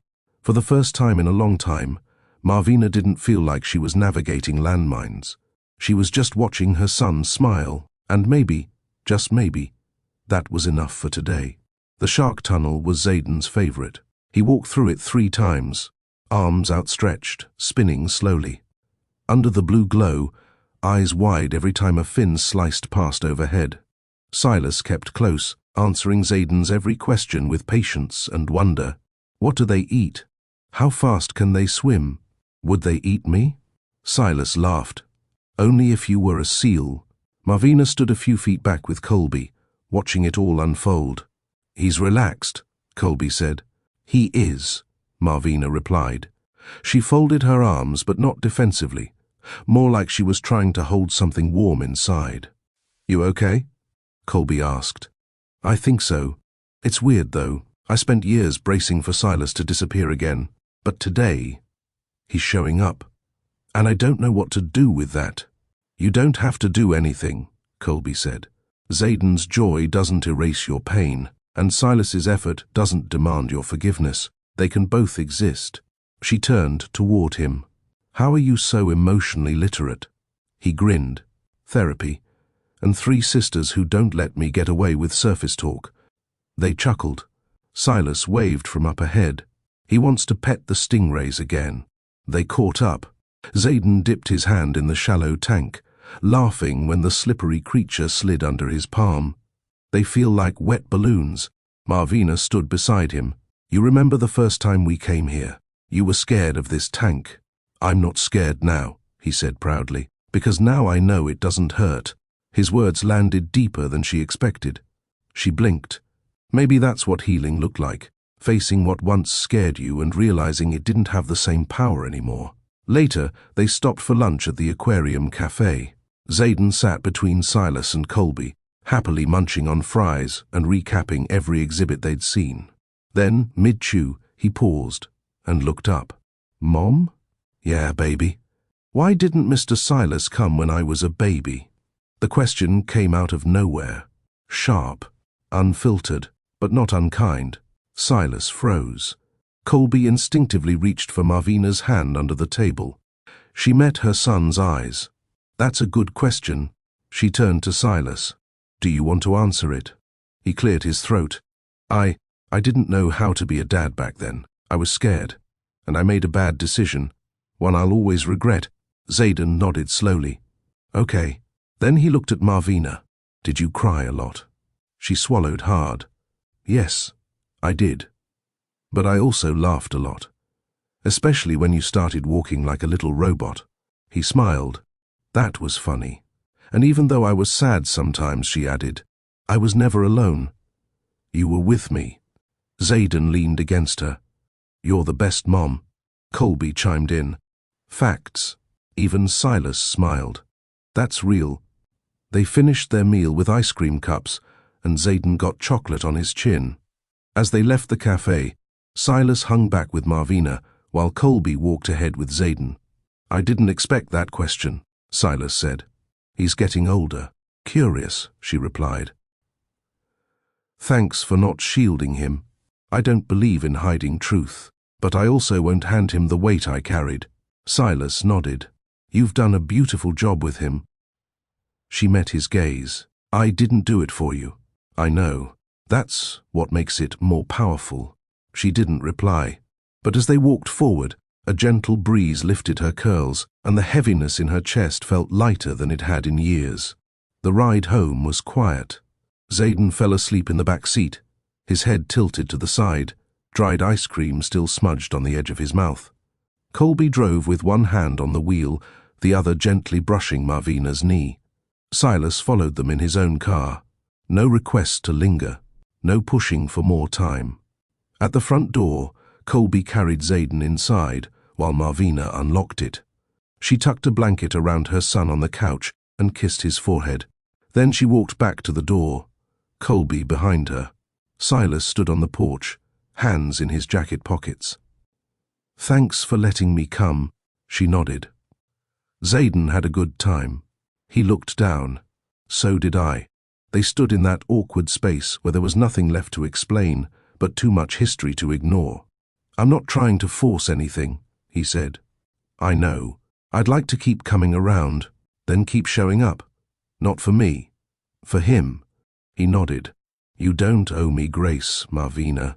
She stepped forward just enough for her voice to land with weight. That's true, but I gave it anyway, because I want to be free, not tangled up in old disappointments. He blinked like her words cut in a clean way. Then he offered a quiet, good night. When she shut the door, she leaned against it for a long second. Colby stepped up beside her. You handled that like a queen. I didn't do it for him. I know. You did it for her. For her? She asked, confused. Colby placed a hand on her heart. The girl who cried alone in the dark. The woman who raised a king without a crown. You did it for her. Her eyes welled. You're dangerous with words. He smiled. I'm just fluent in you. They stood there, forehead to forehead, until Zayden stirred on the couch. Colby stepped away. I'll head out. You don't have to. He raised an eyebrow. You sure? She nodded. Stay. Not because I need you to rescue me, but because I want to share the quiet. He slipped off his jacket and followed her into the living room. Zayden blinked awake. You're still here? He asked Colby. Yep. Thought I'd hang out a little longer. Zayden smiled sleepily and leaned into him. Colby reached for the TV remote. Movie night? Marvina grabbed a fleece throw and curled up on the other side of the couch. One movie. Then bedtime. Zayden picked Finding Nemo. Fitting. Midway through the film, the boy dozed off again, his small frame wedged between the two adults who loved him in different ways, but both deeply. Marvina rested her head on Colby's shoulder. Do you ever wish you could rewrite your past? She whispered. He thought for a moment. Only if it meant I'd still find you. She sighed. I'm scared sometimes that I'll mess this up, that I won't know how to receive this kind of steady. You don't have to know how. Just don't run. He kissed her forehead. I'll be here when you wobble. Tears slipped down her cheek, soft ones, not from pain but release. The movie credits rolled, and the room filled with that particular quiet only found in homes where peace is finally allowed to settle. The next morning, Marvina stood in the kitchen, watching the sunlight crawl across the tile floor. Zayden was still asleep. Colby had left early with a sticky note on the fridge that read, "Make space for your joy today." She smiled and poured herself coffee. Her phone buzzed. A message from Silas. Silas, would it be all right if I picked Zayden up from school today? Just an hour or two at the park after? She stared at the screen. She didn't say yes right away. She didn't say no. Instead, she put her phone down and looked out the window. A cardinal hopped along the fence. It reminded her of her grandmother, who used to say red birds meant grace was near. When Zayden woke up, she asked him directly, would you want to go to the park with Silas today? He blinked. Will you come too? I wasn't planning to. He shrugged. Okay, I still want to go, but only if I get pizza after. She smiled. Bargain accepted. She texted Silas back. You can pick him up. Bring him home by 6. No emoji. No warmth. Just a boundary. At 2:45 p.m., she stood near the school gate. Silas arrived early. Zayden ran to him, bag bouncing against his back. Silas crouched to hug him, then looked up and nodded at Marvina. She returned the nod. Nothing more. As they walked away, she felt two things at once. Relief and a strange stillness that used to be fear, not anymore. She didn't pace the living room, didn't scroll through old texts. Instead, she lit a candle and returned to her journal. This time, she didn't write about pain. She wrote about possibility. I am more than who left. I am more than who stayed. I am who I chose to become in between. And that version of me is worth protecting. At 5:55 p.m., the doorbell rang. Zayden tumbled in first, cheeks flushed from playing, a leaf in his hair. Mummy, I got to feed ducks. Silas stepped in behind him. He was great. She looked at her son. Go wash your hands. When Zayden disappeared down the hall, she turned to Silas. You brought him back 5 minutes early. He nodded. You said 6. I figured being early was better than being late. There was silence between them, not tense. Just there. I'm not trying to force your forgiveness, he said. But I hope someday you'll let go of some of the weight. She crossed her arms. I did. That's why I'm still standing. He didn't argue, didn't flinch. Thank you for letting me be part of his life. She nodded. He deserves the effort. But don't confuse access with amnesty. Silas swallowed. Message received. She held the door. He walked out. No drama, no lingering. Zayden returned with wet hands and a towel too small to catch the drip. Did you have fun? She asked. Yeah. He's not bad at being fun. She laughed softly. Good. You deserve fun. They ordered pizza. He picked olives again. She picked off hers in silence. When he went to bed, he kissed her cheek and whispered, You're my favorite person. Marvina stood in the doorway for a long time after, not watching for ghosts, not guarding against collapse, just breathing, in and out, like a woman who had survived fire and could finally feel the warmth without burning. Saturday came with soft rain and no plans. Marvina didn't rush to clean, didn't overthink the week. She let the day move at her pace. Zayden lay on the floor drawing. Crayons scattered. Blue streaks and green curves danced across the paper. He was making a map, he said, one with hidden treasure. Colby knocked lightly on the back door, already holding a grocery bag and 2 fresh bagels from the bakery. She smiled as she opened it. "You're early." He kissed her forehead. "You're worth showing up early for." They sat at the kitchen table. Bagels, coffee, simple things. Colby pulled out a notepad. "Okay," he said. "I have 2 surprises." She raised an eyebrow. "You've been hanging out with Zayden too long." Guilty. "But hear me out." He flipped the page. Surprise 1. Zayden wants to try soccer. I signed him up. Only Saturdays. Her lips parted. "You did?" He nodded. He asked me. Said he wanted to run faster than his thoughts. I didn't know what that meant, but it sounded deep. She chuckled. "Sounds like him. And surprise 2. He slid a small box across the table. She froze. He didn't move to open it. "It's not a ring," he said. "Not yet. It's a key." She opened it.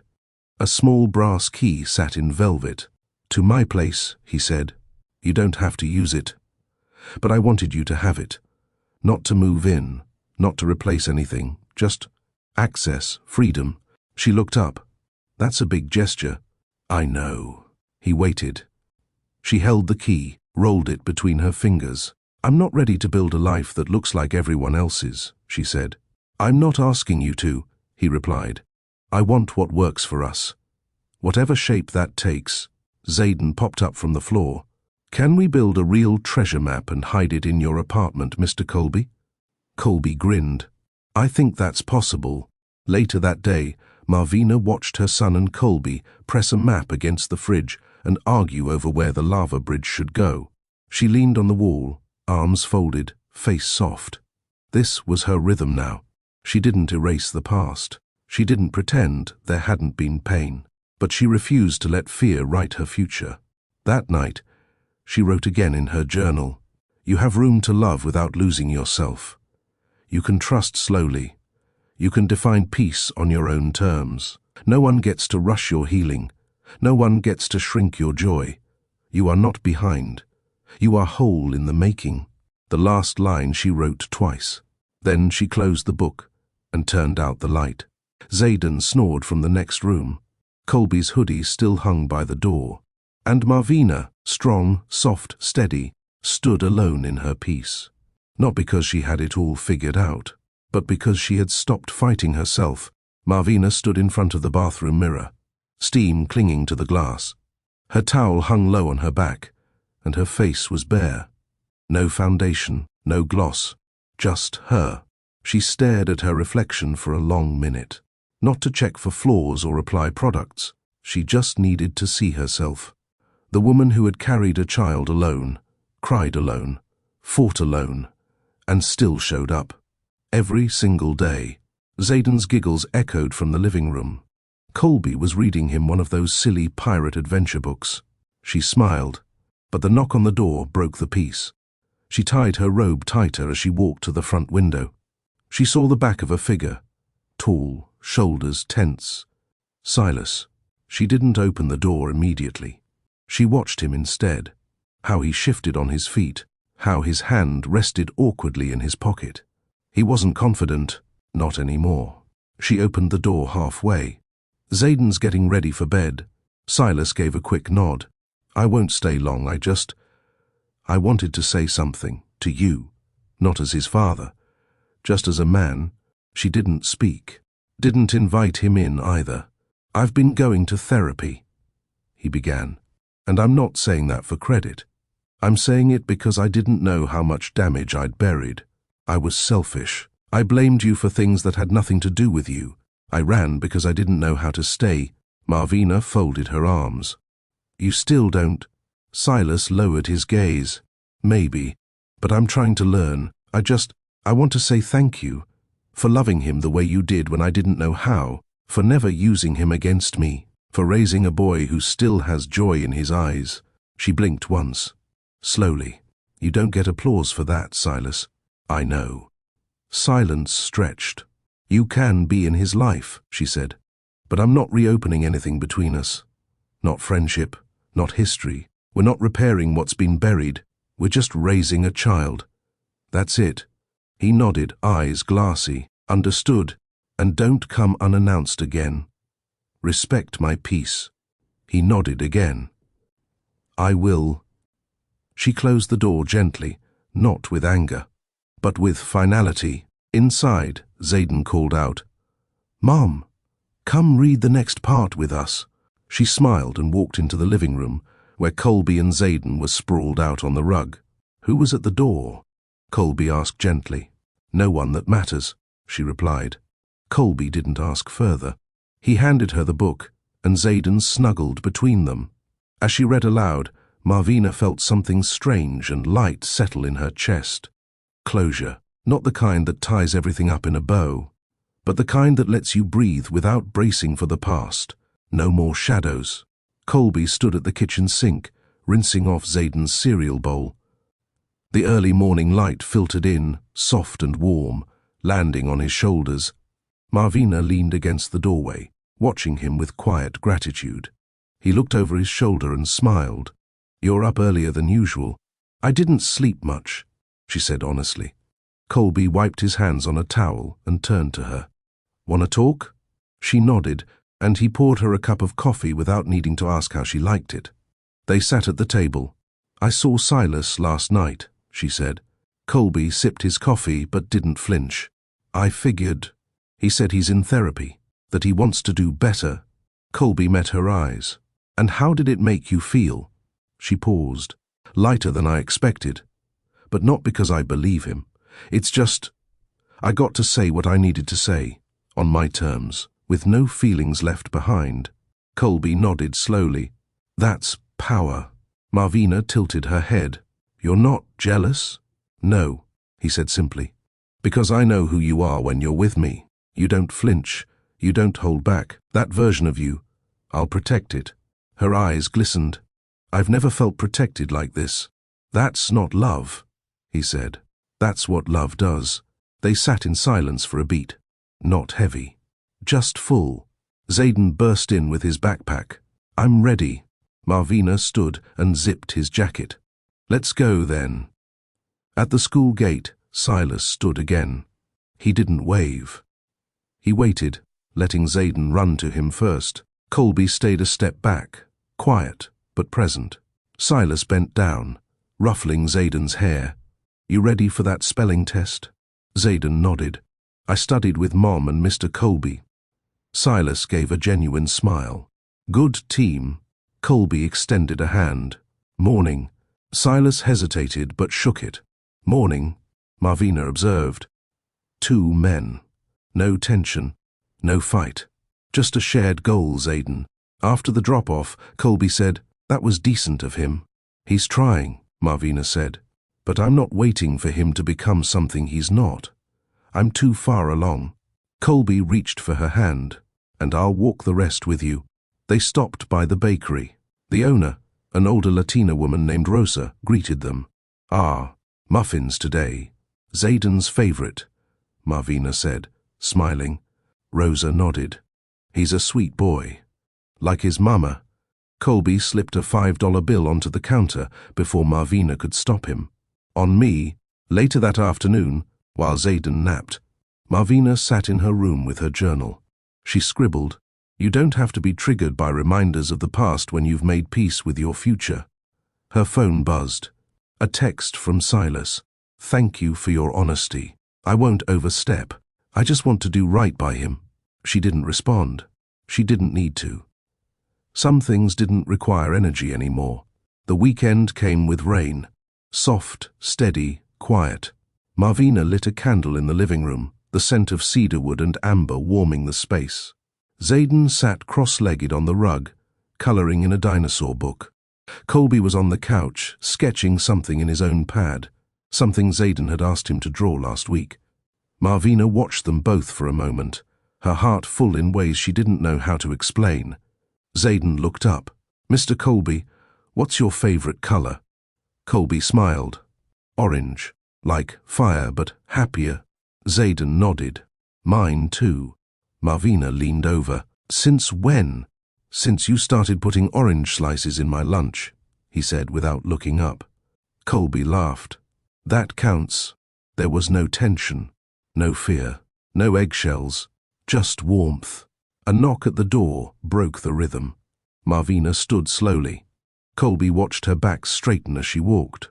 At the door was Silas, holding a clear umbrella and a sealed envelope. He didn't try to come in. "Hey," he said softly, "I won't stay. I got this letter from my lawyer. I've started the paperwork. Joint custody." Marvina froze. "I know we're not there yet," Silas added, "but I want to start the right way. No court battles, no surprise filings, just transparency." She took the envelope. Silas looked past her into the warm light of the home. "He looks happy." "He is. I won't take that from him," he said. "I only want to earn time, not demand it." Marvina nodded once. "Then keep showing up. Keep doing the work." He swallowed. "Thank you for not slamming the door. I've slammed enough for one lifetime." He stepped back into the rain and disappeared. She closed the door, holding the envelope for a second before setting it down. Colby didn't ask questions. He just looked at her with quiet understanding. She sat beside him, leaning her head on his shoulder. "I don't know what the future holds," she whispered. Colby didn't flinch. "We don't need to know. We just need to trust that you're strong enough to choose what's right when it comes." They stayed that way for a long time. Later that night, Marvina found Zayden asleep with Colby's sketchbook resting on his chest. He had drawn them all, Zayden in the middle, holding both of their hands. Marvina smiled and carefully pulled the book away, kissing her son's forehead. Sunday morning sun filtered through the curtains. The rain had passed, leaving the sidewalks damp but the skies clear. Marvina stood at the kitchen counter, pouring orange juice, while humming under her breath. Colby wrapped his arms around her from behind, his warmth steady against her back. "You slept well?" She nodded. For the first time in a while, Zayden burst into the room still in his pajamas. "Mommy, can we go to the museum today, the one with the big rocket?" Colby raised an eyebrow. "Field trip?" Marvina smiled. "I promised him last week, and we're keeping promises now, right?" Zayden cheered and ran to get dressed, leaving a trail of socks behind him. As they got ready, Marvina noticed her phone blinking on the table. A text from Silas. "Thank you for yesterday. I won't text again this week unless it's about Zayden. I'm learning." She stared at the message, then put her phone down. The museum was lively. Children ran from exhibit to exhibit. Zayden clung to Colby's hand, dragging him to each section. "Come see the moon rock. Wait, now the dinosaur bones." Marvina laughed, letting them run ahead while she walked at her own pace. She didn't feel like a shadow today. She felt like someone seen, loved, chosen. At lunch in the museum cafe, Zayden turned serious. "Mommy." "Yeah, baby?" "You know Mr. Silas said sorry to me last night, when we were drawing. He said he wished he never left." Marvina felt her throat tighten. "And I told him it's okay, because he's here now. But I also told him you're the best person ever." Colby grinned. "Smart kid." Marvina reached over and touched her son's cheek. "You're the best person I know too." After lunch, Colby handed Zayden a small notebook, a journal, so you can write or draw whatever you feel. You don't have to say everything out loud. Zayden opened it. On the first page was a message in Colby's handwriting: "You matter. All of you. Always." When they got home, Zayden fell asleep on the ride. Marvina carried him in, tucked him into bed, then joined Colby in the living room. They sat together, no need to speak. After a while, Colby said, "You did it. You held the line. For yourself, for Zayden, even for Silas." Marvina turned to him. "I'm not finished, but I'm no longer walking in fear." He leaned in and kissed her gently. "That's the woman I'm standing with. Every step. That night, Marvina wrote in her own journal, "Today, I chose peace, not out of surrender, but from strength. I've learned that healing isn't about forgetting who hurt you. It's about remembering who you are anyway. I was never just the girl he left. I was the mother who stayed, the woman who rebuilt, the heart that remained open, and the love that grew anyway." Colby arrived at Marvina's doorstep on a Wednesday evening with 2 bags of groceries, a slow smile, and no expectations. "I figured I'd cook tonight," he said, lifting the bags. Marvina leaned against the doorframe, her arms folded. "What if I already cooked? Then I'll store this and wash the dishes." She moved aside to let him in. Smart answer. Colby set the bags on the counter. Zayden was in the living room, sprawled on the rug with his building blocks, humming the theme song from a cartoon. "Hey, kiddo," Colby called out. Zayden grinned without looking up. "I'm building a rocket for my action figure. Does it fly?" "Only in my head." Colby laughed and got to work unpacking. Fresh vegetables, pasta, garlic, cream, chicken. Marvina raised an eyebrow. "You planning on impressing me or feeding me?" "Both," he said, without missing a beat. She gave him a small smile and walked over to sit beside her son. Colby took his time in the kitchen. He didn't ask for help. He didn't make a show of it. He just moved with quiet confidence, pausing once to ask if Zayden preferred broccoli or green beans. "Broccoli." "But not the soggy kind," Zayden replied. "Got it. Slightly crunchy, like your mama likes her boundaries." Marvina turned her head. "You're bold tonight." "I'm consistent. There's a difference." Dinner smelled like calm and care. Garlic butter, lemon, roasted goodness. When they sat down to eat, Zayden dug in like it was a feast. "This is better than pizza," he said through a mouthful. Colby grinned. High praise. Marvina's eyes stayed on her plate. Not cold, just cautious. After dinner, while Zayden brushed his teeth, Colby joined her on the couch. He didn't sit close, but he didn't retreat either. "I'm not asking for declarations," he said. "Just letting you see what staying looks like." Marvina tilted her head. "Staying isn't glamorous." "Nope. It's showing up with groceries, learning your child's bedtime song, respecting the silences and not needing to fill them." Her voice softened.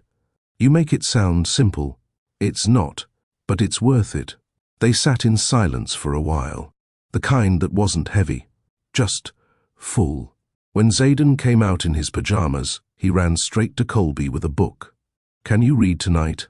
Marvina opened her mouth to respond, but Colby looked at her first. Waiting, she gave the smallest nod. Zayden climbed onto the couch beside him. Colby read every word with animation, sound effects, and silly voices. Zayden giggled, resting his head on Colby's arm by the end. When the boy drifted to sleep, Colby gently carried him to bed. Marvina stood at the doorway, watching him tuck the blanket under Zayden's chin like he'd done it for years. She whispered, "You didn't have to do all this." He turned to her. "Yes, I did." That night, after Colby left, she sat with her journal open and didn't write a single word. She didn't need to. Sometimes presence says enough. Saturday morning came with soft light through the curtains and the hum of the neighborhood waking up. Marvina was already up, sipping tea by the window, when Zayden padded out in his socks. "Is Mr. Colby coming today?" he asked, rubbing sleep from his eyes. She looked down into her cup. "Why?" "Because when he reads, 'The monsters in my closet don't come back.'" Her chest tightened. "You have monsters?" "Sometimes, but only in my head. Mr. Colby says we can draw them and name them, and then they get less scary." She smiled. "That sounds like something he'd say." Colby did come, not with flowers or fanfare, but with watercolor paper, a tin of crayons, and a carton of strawberries. "Monsters beware," he said with a grin as Zayden opened the door. They spent the next hour naming imaginary beasts. Marvina stayed in the kitchen, watching them. Colby let Zayden lead. He never corrected, never interrupted, just followed. Later, as they cleaned up, Colby asked quietly, "How's your heart today?" She paused. "Tender." Like it's healing, but slow. He nodded. That's fair. She looked at him. You don't get tired of this? Of what? Earning trust. Waiting. Being the consistent one. Colby wiped paint off the table. I'm not here for credit, Vina. I'm here because when I look at you, really look at you, I see someone who never stopped standing, even when the floor disappeared. Her voice was low. You say things like that, and I don't know where to put them. He shrugged. Put them where the lies used to sit. She sat down across from him. And what if I still have days where I miss what I hoped Silas would be? Then I'll be here the next day too. Zayden came back into the room with a drawing in hand. Look, Mommy. He held up a picture of 3 stick figures, a small one in the middle, one on either side. That's me, he said, pointing to the center. That's you, and that's Mr. Colby, because today the monsters left. Marvina knelt down and hugged him. You're brave. Colby watched from across the room but didn't interrupt. That evening, while Zayden napped, Marvina sat outside on the porch. Colby joined her, handing her a bottle of water. You okay? He asked. Better. You know I'm not trying to replace anyone. I know, she said, but I am here. Fully. Marvina turned to face him. Then let's just sit for a while. So they did, side by side. No promises, no pressure, just presence. The next morning, church was quiet. Not a performance, just peace. Marvina hadn't gone in months, but Zayden asked. And Colby offered to drive them. They sat near the back. Zayden leaned against her shoulder. The choir's harmonies hummed through the space like warmth through cold bones. When the pastor said, "You are not what left you," she closed her eyes. Colby looked over, not to intrude, just to see if she needed a hand to hold. She didn't reach for it. But she felt it there. After service, as people trickled out, Zayden tugged on her arm. I liked that song where they kept saying, "He sees me." She knelt. Why? Because sometimes I feel small, like people look over me. But that song said, "Someone sees me all the time." She kissed his forehead. You are never invisible to me. Colby walked them to the car. Zayden climbed into the back and started humming. Marvina lingered outside. I haven't been back here since before, she said. Colby waited. It used to feel like I had to prove something to everyone inside. Like if I dressed right and smiled enough, maybe the whispers would stop. But today, nobody looked at me like I was a statistic. Because you're not, he said. You're a story in progress, not a page someone else wrote. She laughed softly. You're good at that. At what? Taking the weight out of my chest. He leaned against the car. I'm not trying to rescue you, Vina. I just want to walk beside you while you rescue yourself. That night, Marvina cooked. Nothing fancy, just spaghetti and garlic bread. Zayden set the table. Colby helped stir the sauce. The kitchen wasn't big, but somehow it held them all. Do you ever think about what normal looks like? She asked while washing dishes. Colby shrugged. I think normal is what you build when nobody's watching. Zayden brought out juice boxes and passed them out like wine at a ceremony. To us, he said. Marvina raised hers. To soft starts, Colby raised his. To the people who stay. After dinner, while Zayden watched a movie, Marvina sat beside Colby on the couch. I used to think being chosen meant someone showing up with grand gestures. But now? He asked. Now I think it's this. Quiet dinners. Someone to stand beside you in rooms you don't want to walk into alone. Colby didn't reply. He just reached over and tucked a loose curl behind her ear. I'm not rushing, she said. I'm not asking you to, he replied. But I want to see where this goes. Then I'll keep showing up. Zayden dozed off on the carpet. Marvina looked at the boy she had raised through storm after storm. Then she looked at the man who had never tried to outshine him. Colby helped carry Zayden to bed. Gently, carefully. She watched the way he whispered, "Sweet dreams, champ," and closed the door behind him.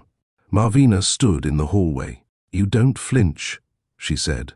What do you mean? When things get close, Colby nodded. Because I've flinched before. I know how much it hurts to be left holding love alone. She exhaled. And now I know what it means to stay. The weekend came with no surprises, no knocks at the door, no texts that broke her focus. Just sun through the windows and the sound of Zayden's laughter echoing through the living room. Marvina folded laundry while watching her son and Colby piece together a jigsaw puzzle. Why do all the sky pieces look the same? Zayden groaned. Colby chuckled. Because the sky takes patience. Zayden tilted his head. That sounds like something Mummy would say. She smiled to herself. After lunch, Zayden wanted to ride his bike at the nearby park. Colby offered to walk him there while Marvina took a moment alone. She sat on the porch, warm tea in her hands, her journal resting in her lap. The words came easily this time. He stayed. Not because I made him, but because he wanted to. He saw my mess and didn't flinch. He didn't need to fix it. He just stood in it with me. That's what staying feels like. Not loud, not forced, but sure. She closed the journal slowly. When they returned, Colby held Zayden's helmet in one hand and a small bouquet of wildflowers in the other. These are from the path behind the park, he said. Zayden picked them for you. Her son beamed. I picked the purple ones. She reached for the flowers, brushing her fingers over Colby's hand. Thank you. He smiled. I told him they might not last long, but he said pretty things don't need to. That night, Zayden went to bed early, worn out from the sun and joy. Colby lingered. Stay? She asked. He nodded. If you want me to, I do. They didn't rush anything. They just sat, shoulder to shoulder on the couch, her head against his chest, his hand on hers. Quiet. Peaceful. Later, in the soft dark of her room, she whispered, Do you think we're ready for this? Colby replied, We're already doing it. One day at a time. She didn't say more. She let the silence carry them. As she drifted to sleep, she realized she wasn't afraid anymore. Not of being left.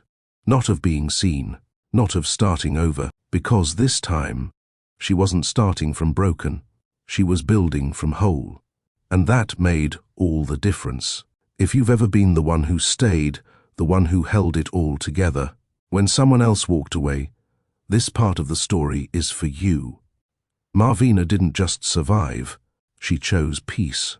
She chose growth. She didn't wait for apologies to begin healing. She built a life that didn't depend on them. And Colby? He didn't just say he'd be there. He showed up.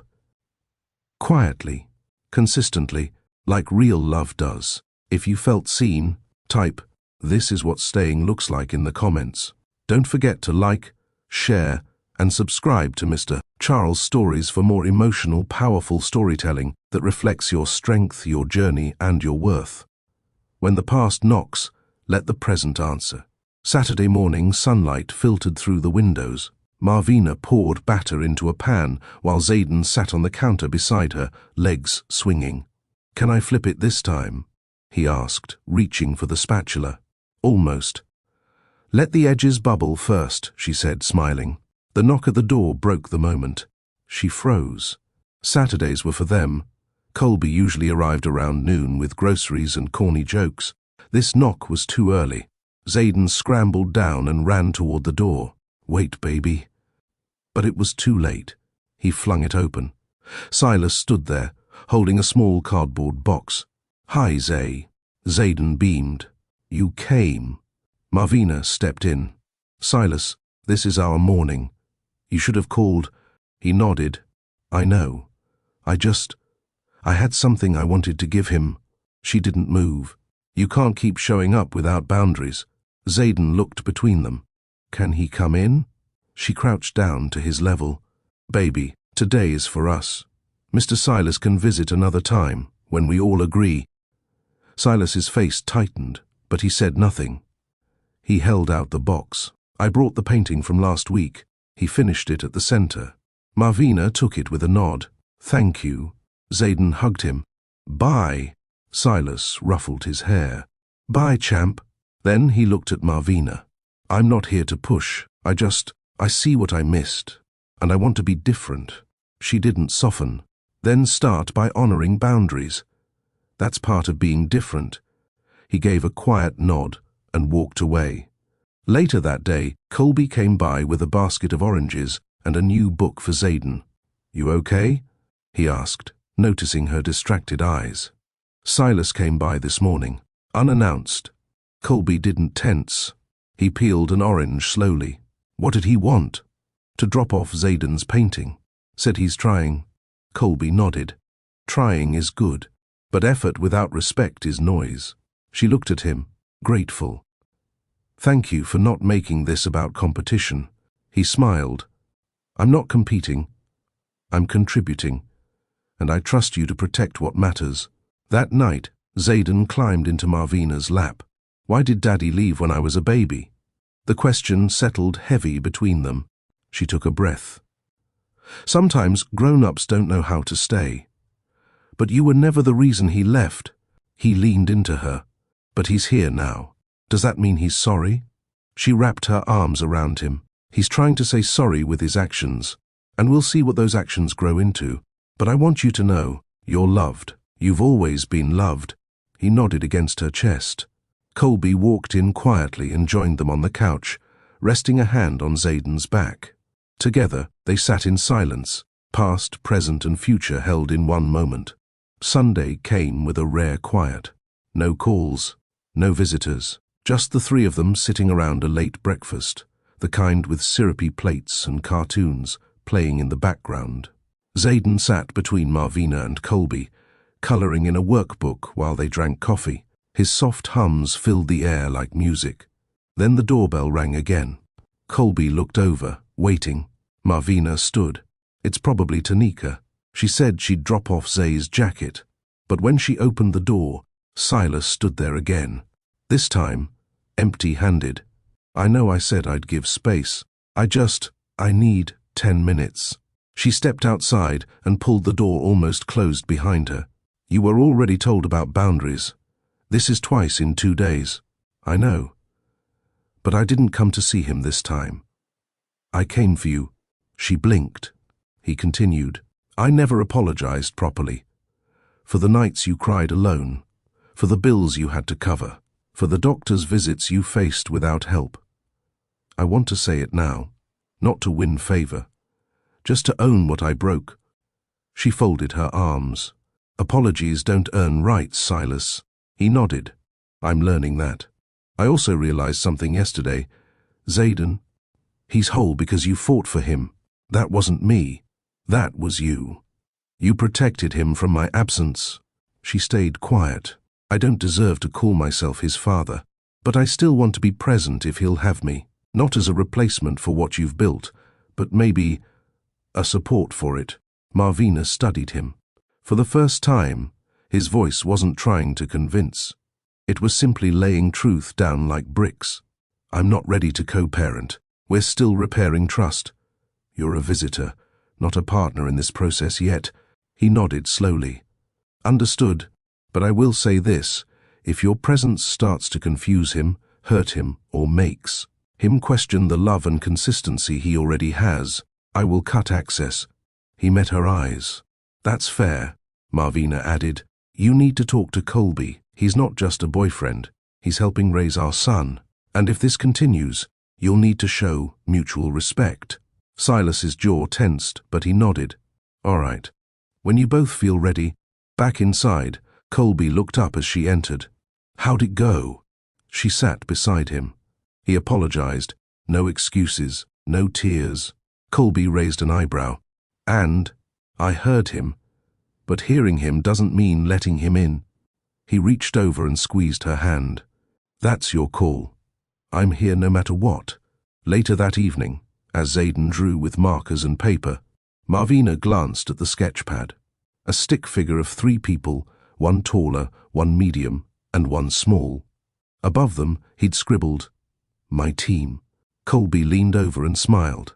"We made the cut." Marvina kissed Zayden's forehead. "We did more than that. We built the home."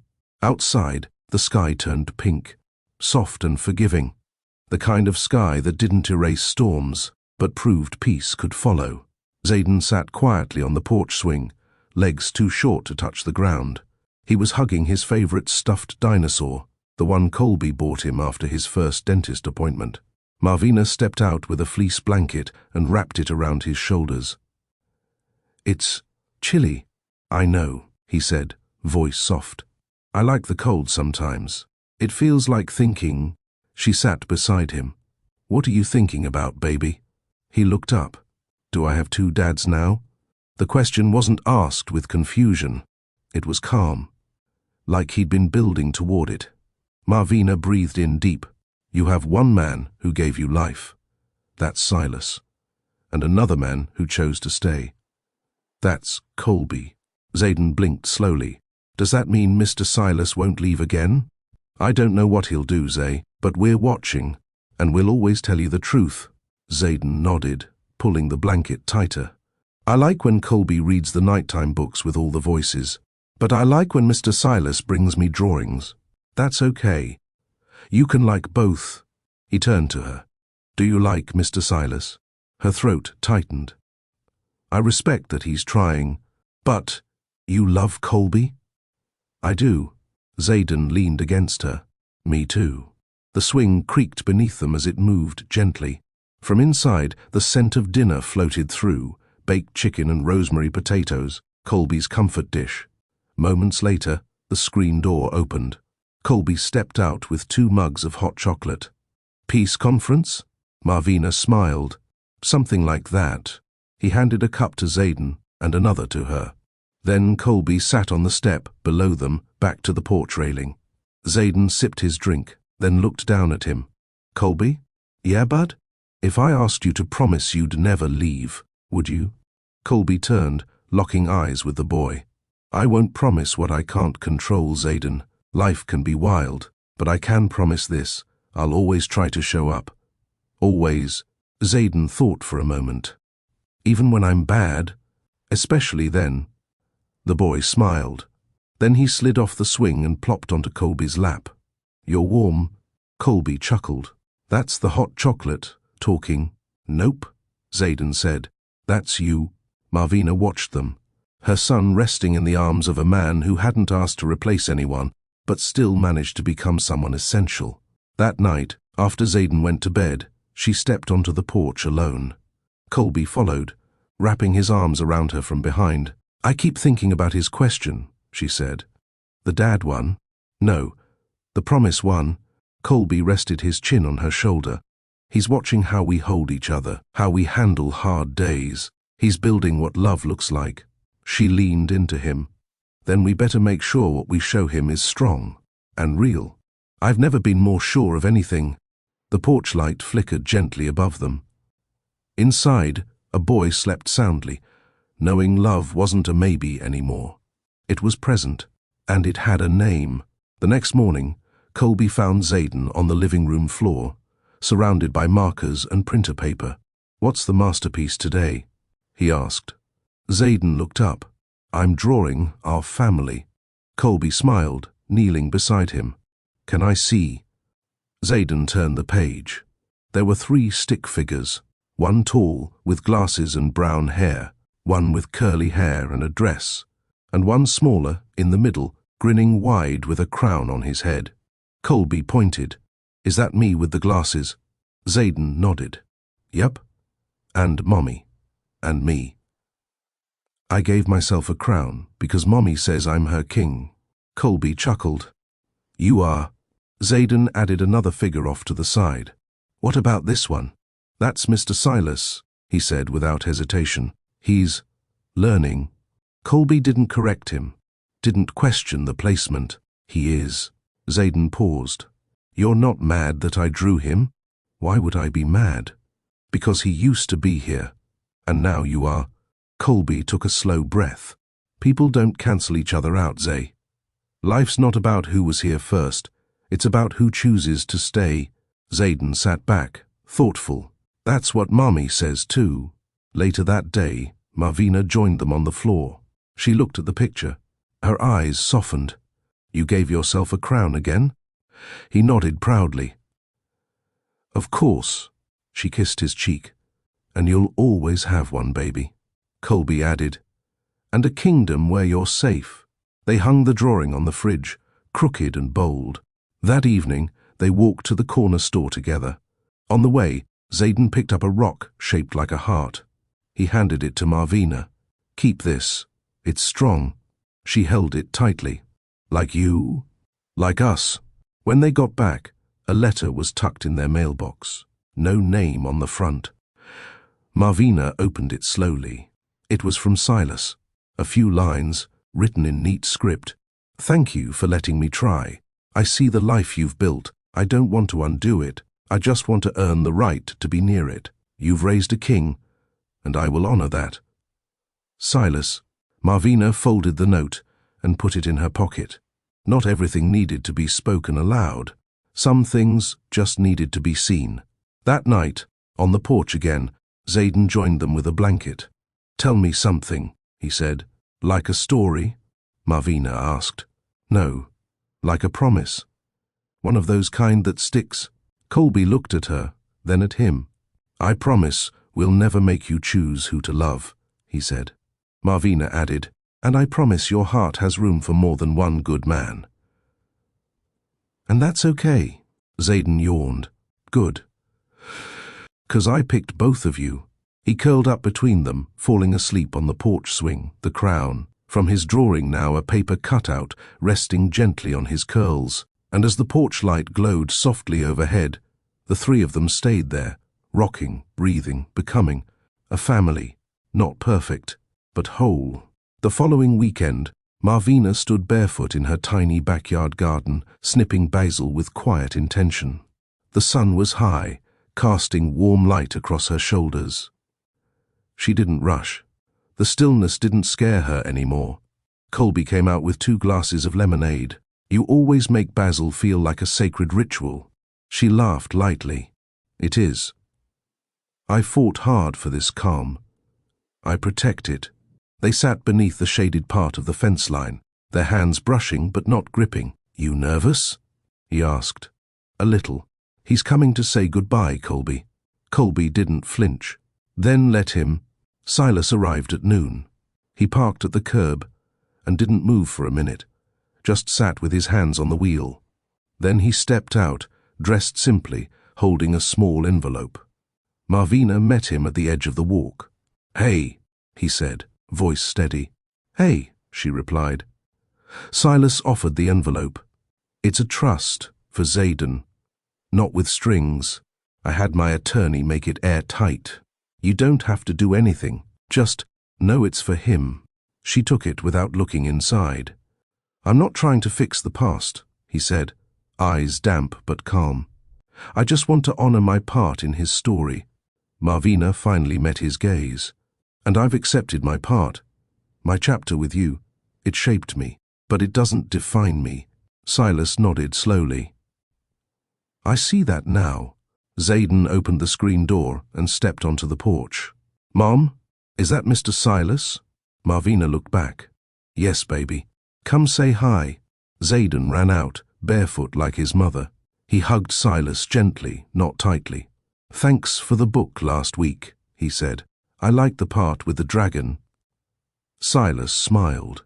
Glad you did. You're strong, like that dragon. Zayden grinned, then ran back inside without hesitation. Silas turned to Marvina again. He's good. You're good. She gave a small nod. We're whole. He swallowed hard. Then I'll stop hovering. I won't visit unless invited, and I won't confuse presence with purpose again. Before she could respond, he added, Thank you for letting me see him. And then he left. No tears, no lingering glances, just quiet respect. Colby appeared at the door as she stood alone. You okay? I am. He stepped outside, wrapped an arm around her. You sure? Marvina looked at the fading car down the block, then up at the sky. I'm not waiting for closure. I already have peace. She leaned into Colby, basil still in hand, the scent wrapping around them like a blessing. That night, she placed the trust documents in a drawer with Zayden's birth certificate and the ultrasound photo she'd once hidden behind an old receipt. Not because she needed the money, but because she had learned to make space for all her son's history, without fear, without shame, only truth and love. The following Sunday, the front porch was quieter than usual. No cartoons blaring, no rapid-fire footsteps, just Colby sitting with Zayden between his knees, helping him trace words in a workbook. Marvina stepped out, holding 3 orange popsicles. Break time. Zayden beamed. Yes. He jumped up, grabbed one, and ran to the grass barefoot. Colby looked at her. What about you? Got a break coming? She sat beside him. I think I've been on one ever since I stopped carrying guilt that wasn't mine. He gently took her hand. Good, because you never owed anyone your exhaustion. They sat there for a moment, watching Zayden make a fort with sticks and towels. The boy hummed to himself, safe, loved, and settled. Colby, she said softly. Yeah? If you ever want to propose again, someday, not today, but someday, I wouldn't walk away this time. His eyes stayed on Zayden, but his smile stretched wide. I won't ask until you're sure you're not loving me to fix something. I know, she replied. That's why I trust you. A neighbor's kid biked by and shouted Zayden's name. The boy took off running, fort forgotten. Marvina stood and gathered the towels. Colby helped fold them. I told my sister about you. Oh? She raised a brow. She said, don't mess this up. I said, she won't let me. They both laughed. Later that night, after Zayden had fallen asleep with his workbook still open, Marvina walked into the kitchen. Colby was putting away dishes. She reached for his hand. Let's sit, just sit. On the couch, she rested her head against his shoulder. No music, no TV. I used to think love had to be loud, she said. Dramatic, emotional, fireworks. And now? Now I know peace is the real miracle. Knowing someone sees you, doesn't rush you, waits without pressure. He nodded. That's all I want to be. The man who doesn't need to outshine your light, just hold space for it. Marvina pressed her lips to his cheek, then tucked her legs under a blanket. For the first time in years, she felt no urge to over-explain, to rehearse lines, to prepare for abandonment. She had finally reached the point where she trusted the silence, where no one needed fixing, where her son was thriving, her love life wasn't rushed, and her heart beat in rhythm with her own values. No race, no desperation, just clarity, a love not built in apology or rescue, but in respect. In time, she'd say yes to forever. But for now, she smiled, looking at her journal resting by the table. She had one more page to write. To the woman I used to be, you're safe now. You're whole. He didn't stay, but you did. You raised a good boy. You found love that doesn't punish. You learned you don't owe your peace to anyone's comfort. You are the love. You are the root. You are the home. If you made it to this point, you've walked every step with Marvina. You saw her carry life alone. You watched her forgive without forgetting. You heard her choose peace instead of revenge. And you witnessed how real love honors a woman's pace, not her pain. If this story touched something deep in you, type, I choose peace in the comments. Let Marvina's strength echo through your own story. Like the video, share your thoughts in the comments. Subscribe to Mr. Charles' Long Stories and tell someone who's still healing, still hoping, that love doesn't always come fast, but it comes right. Because, in the end, peace is louder than pain, and love that waits is worth trusting.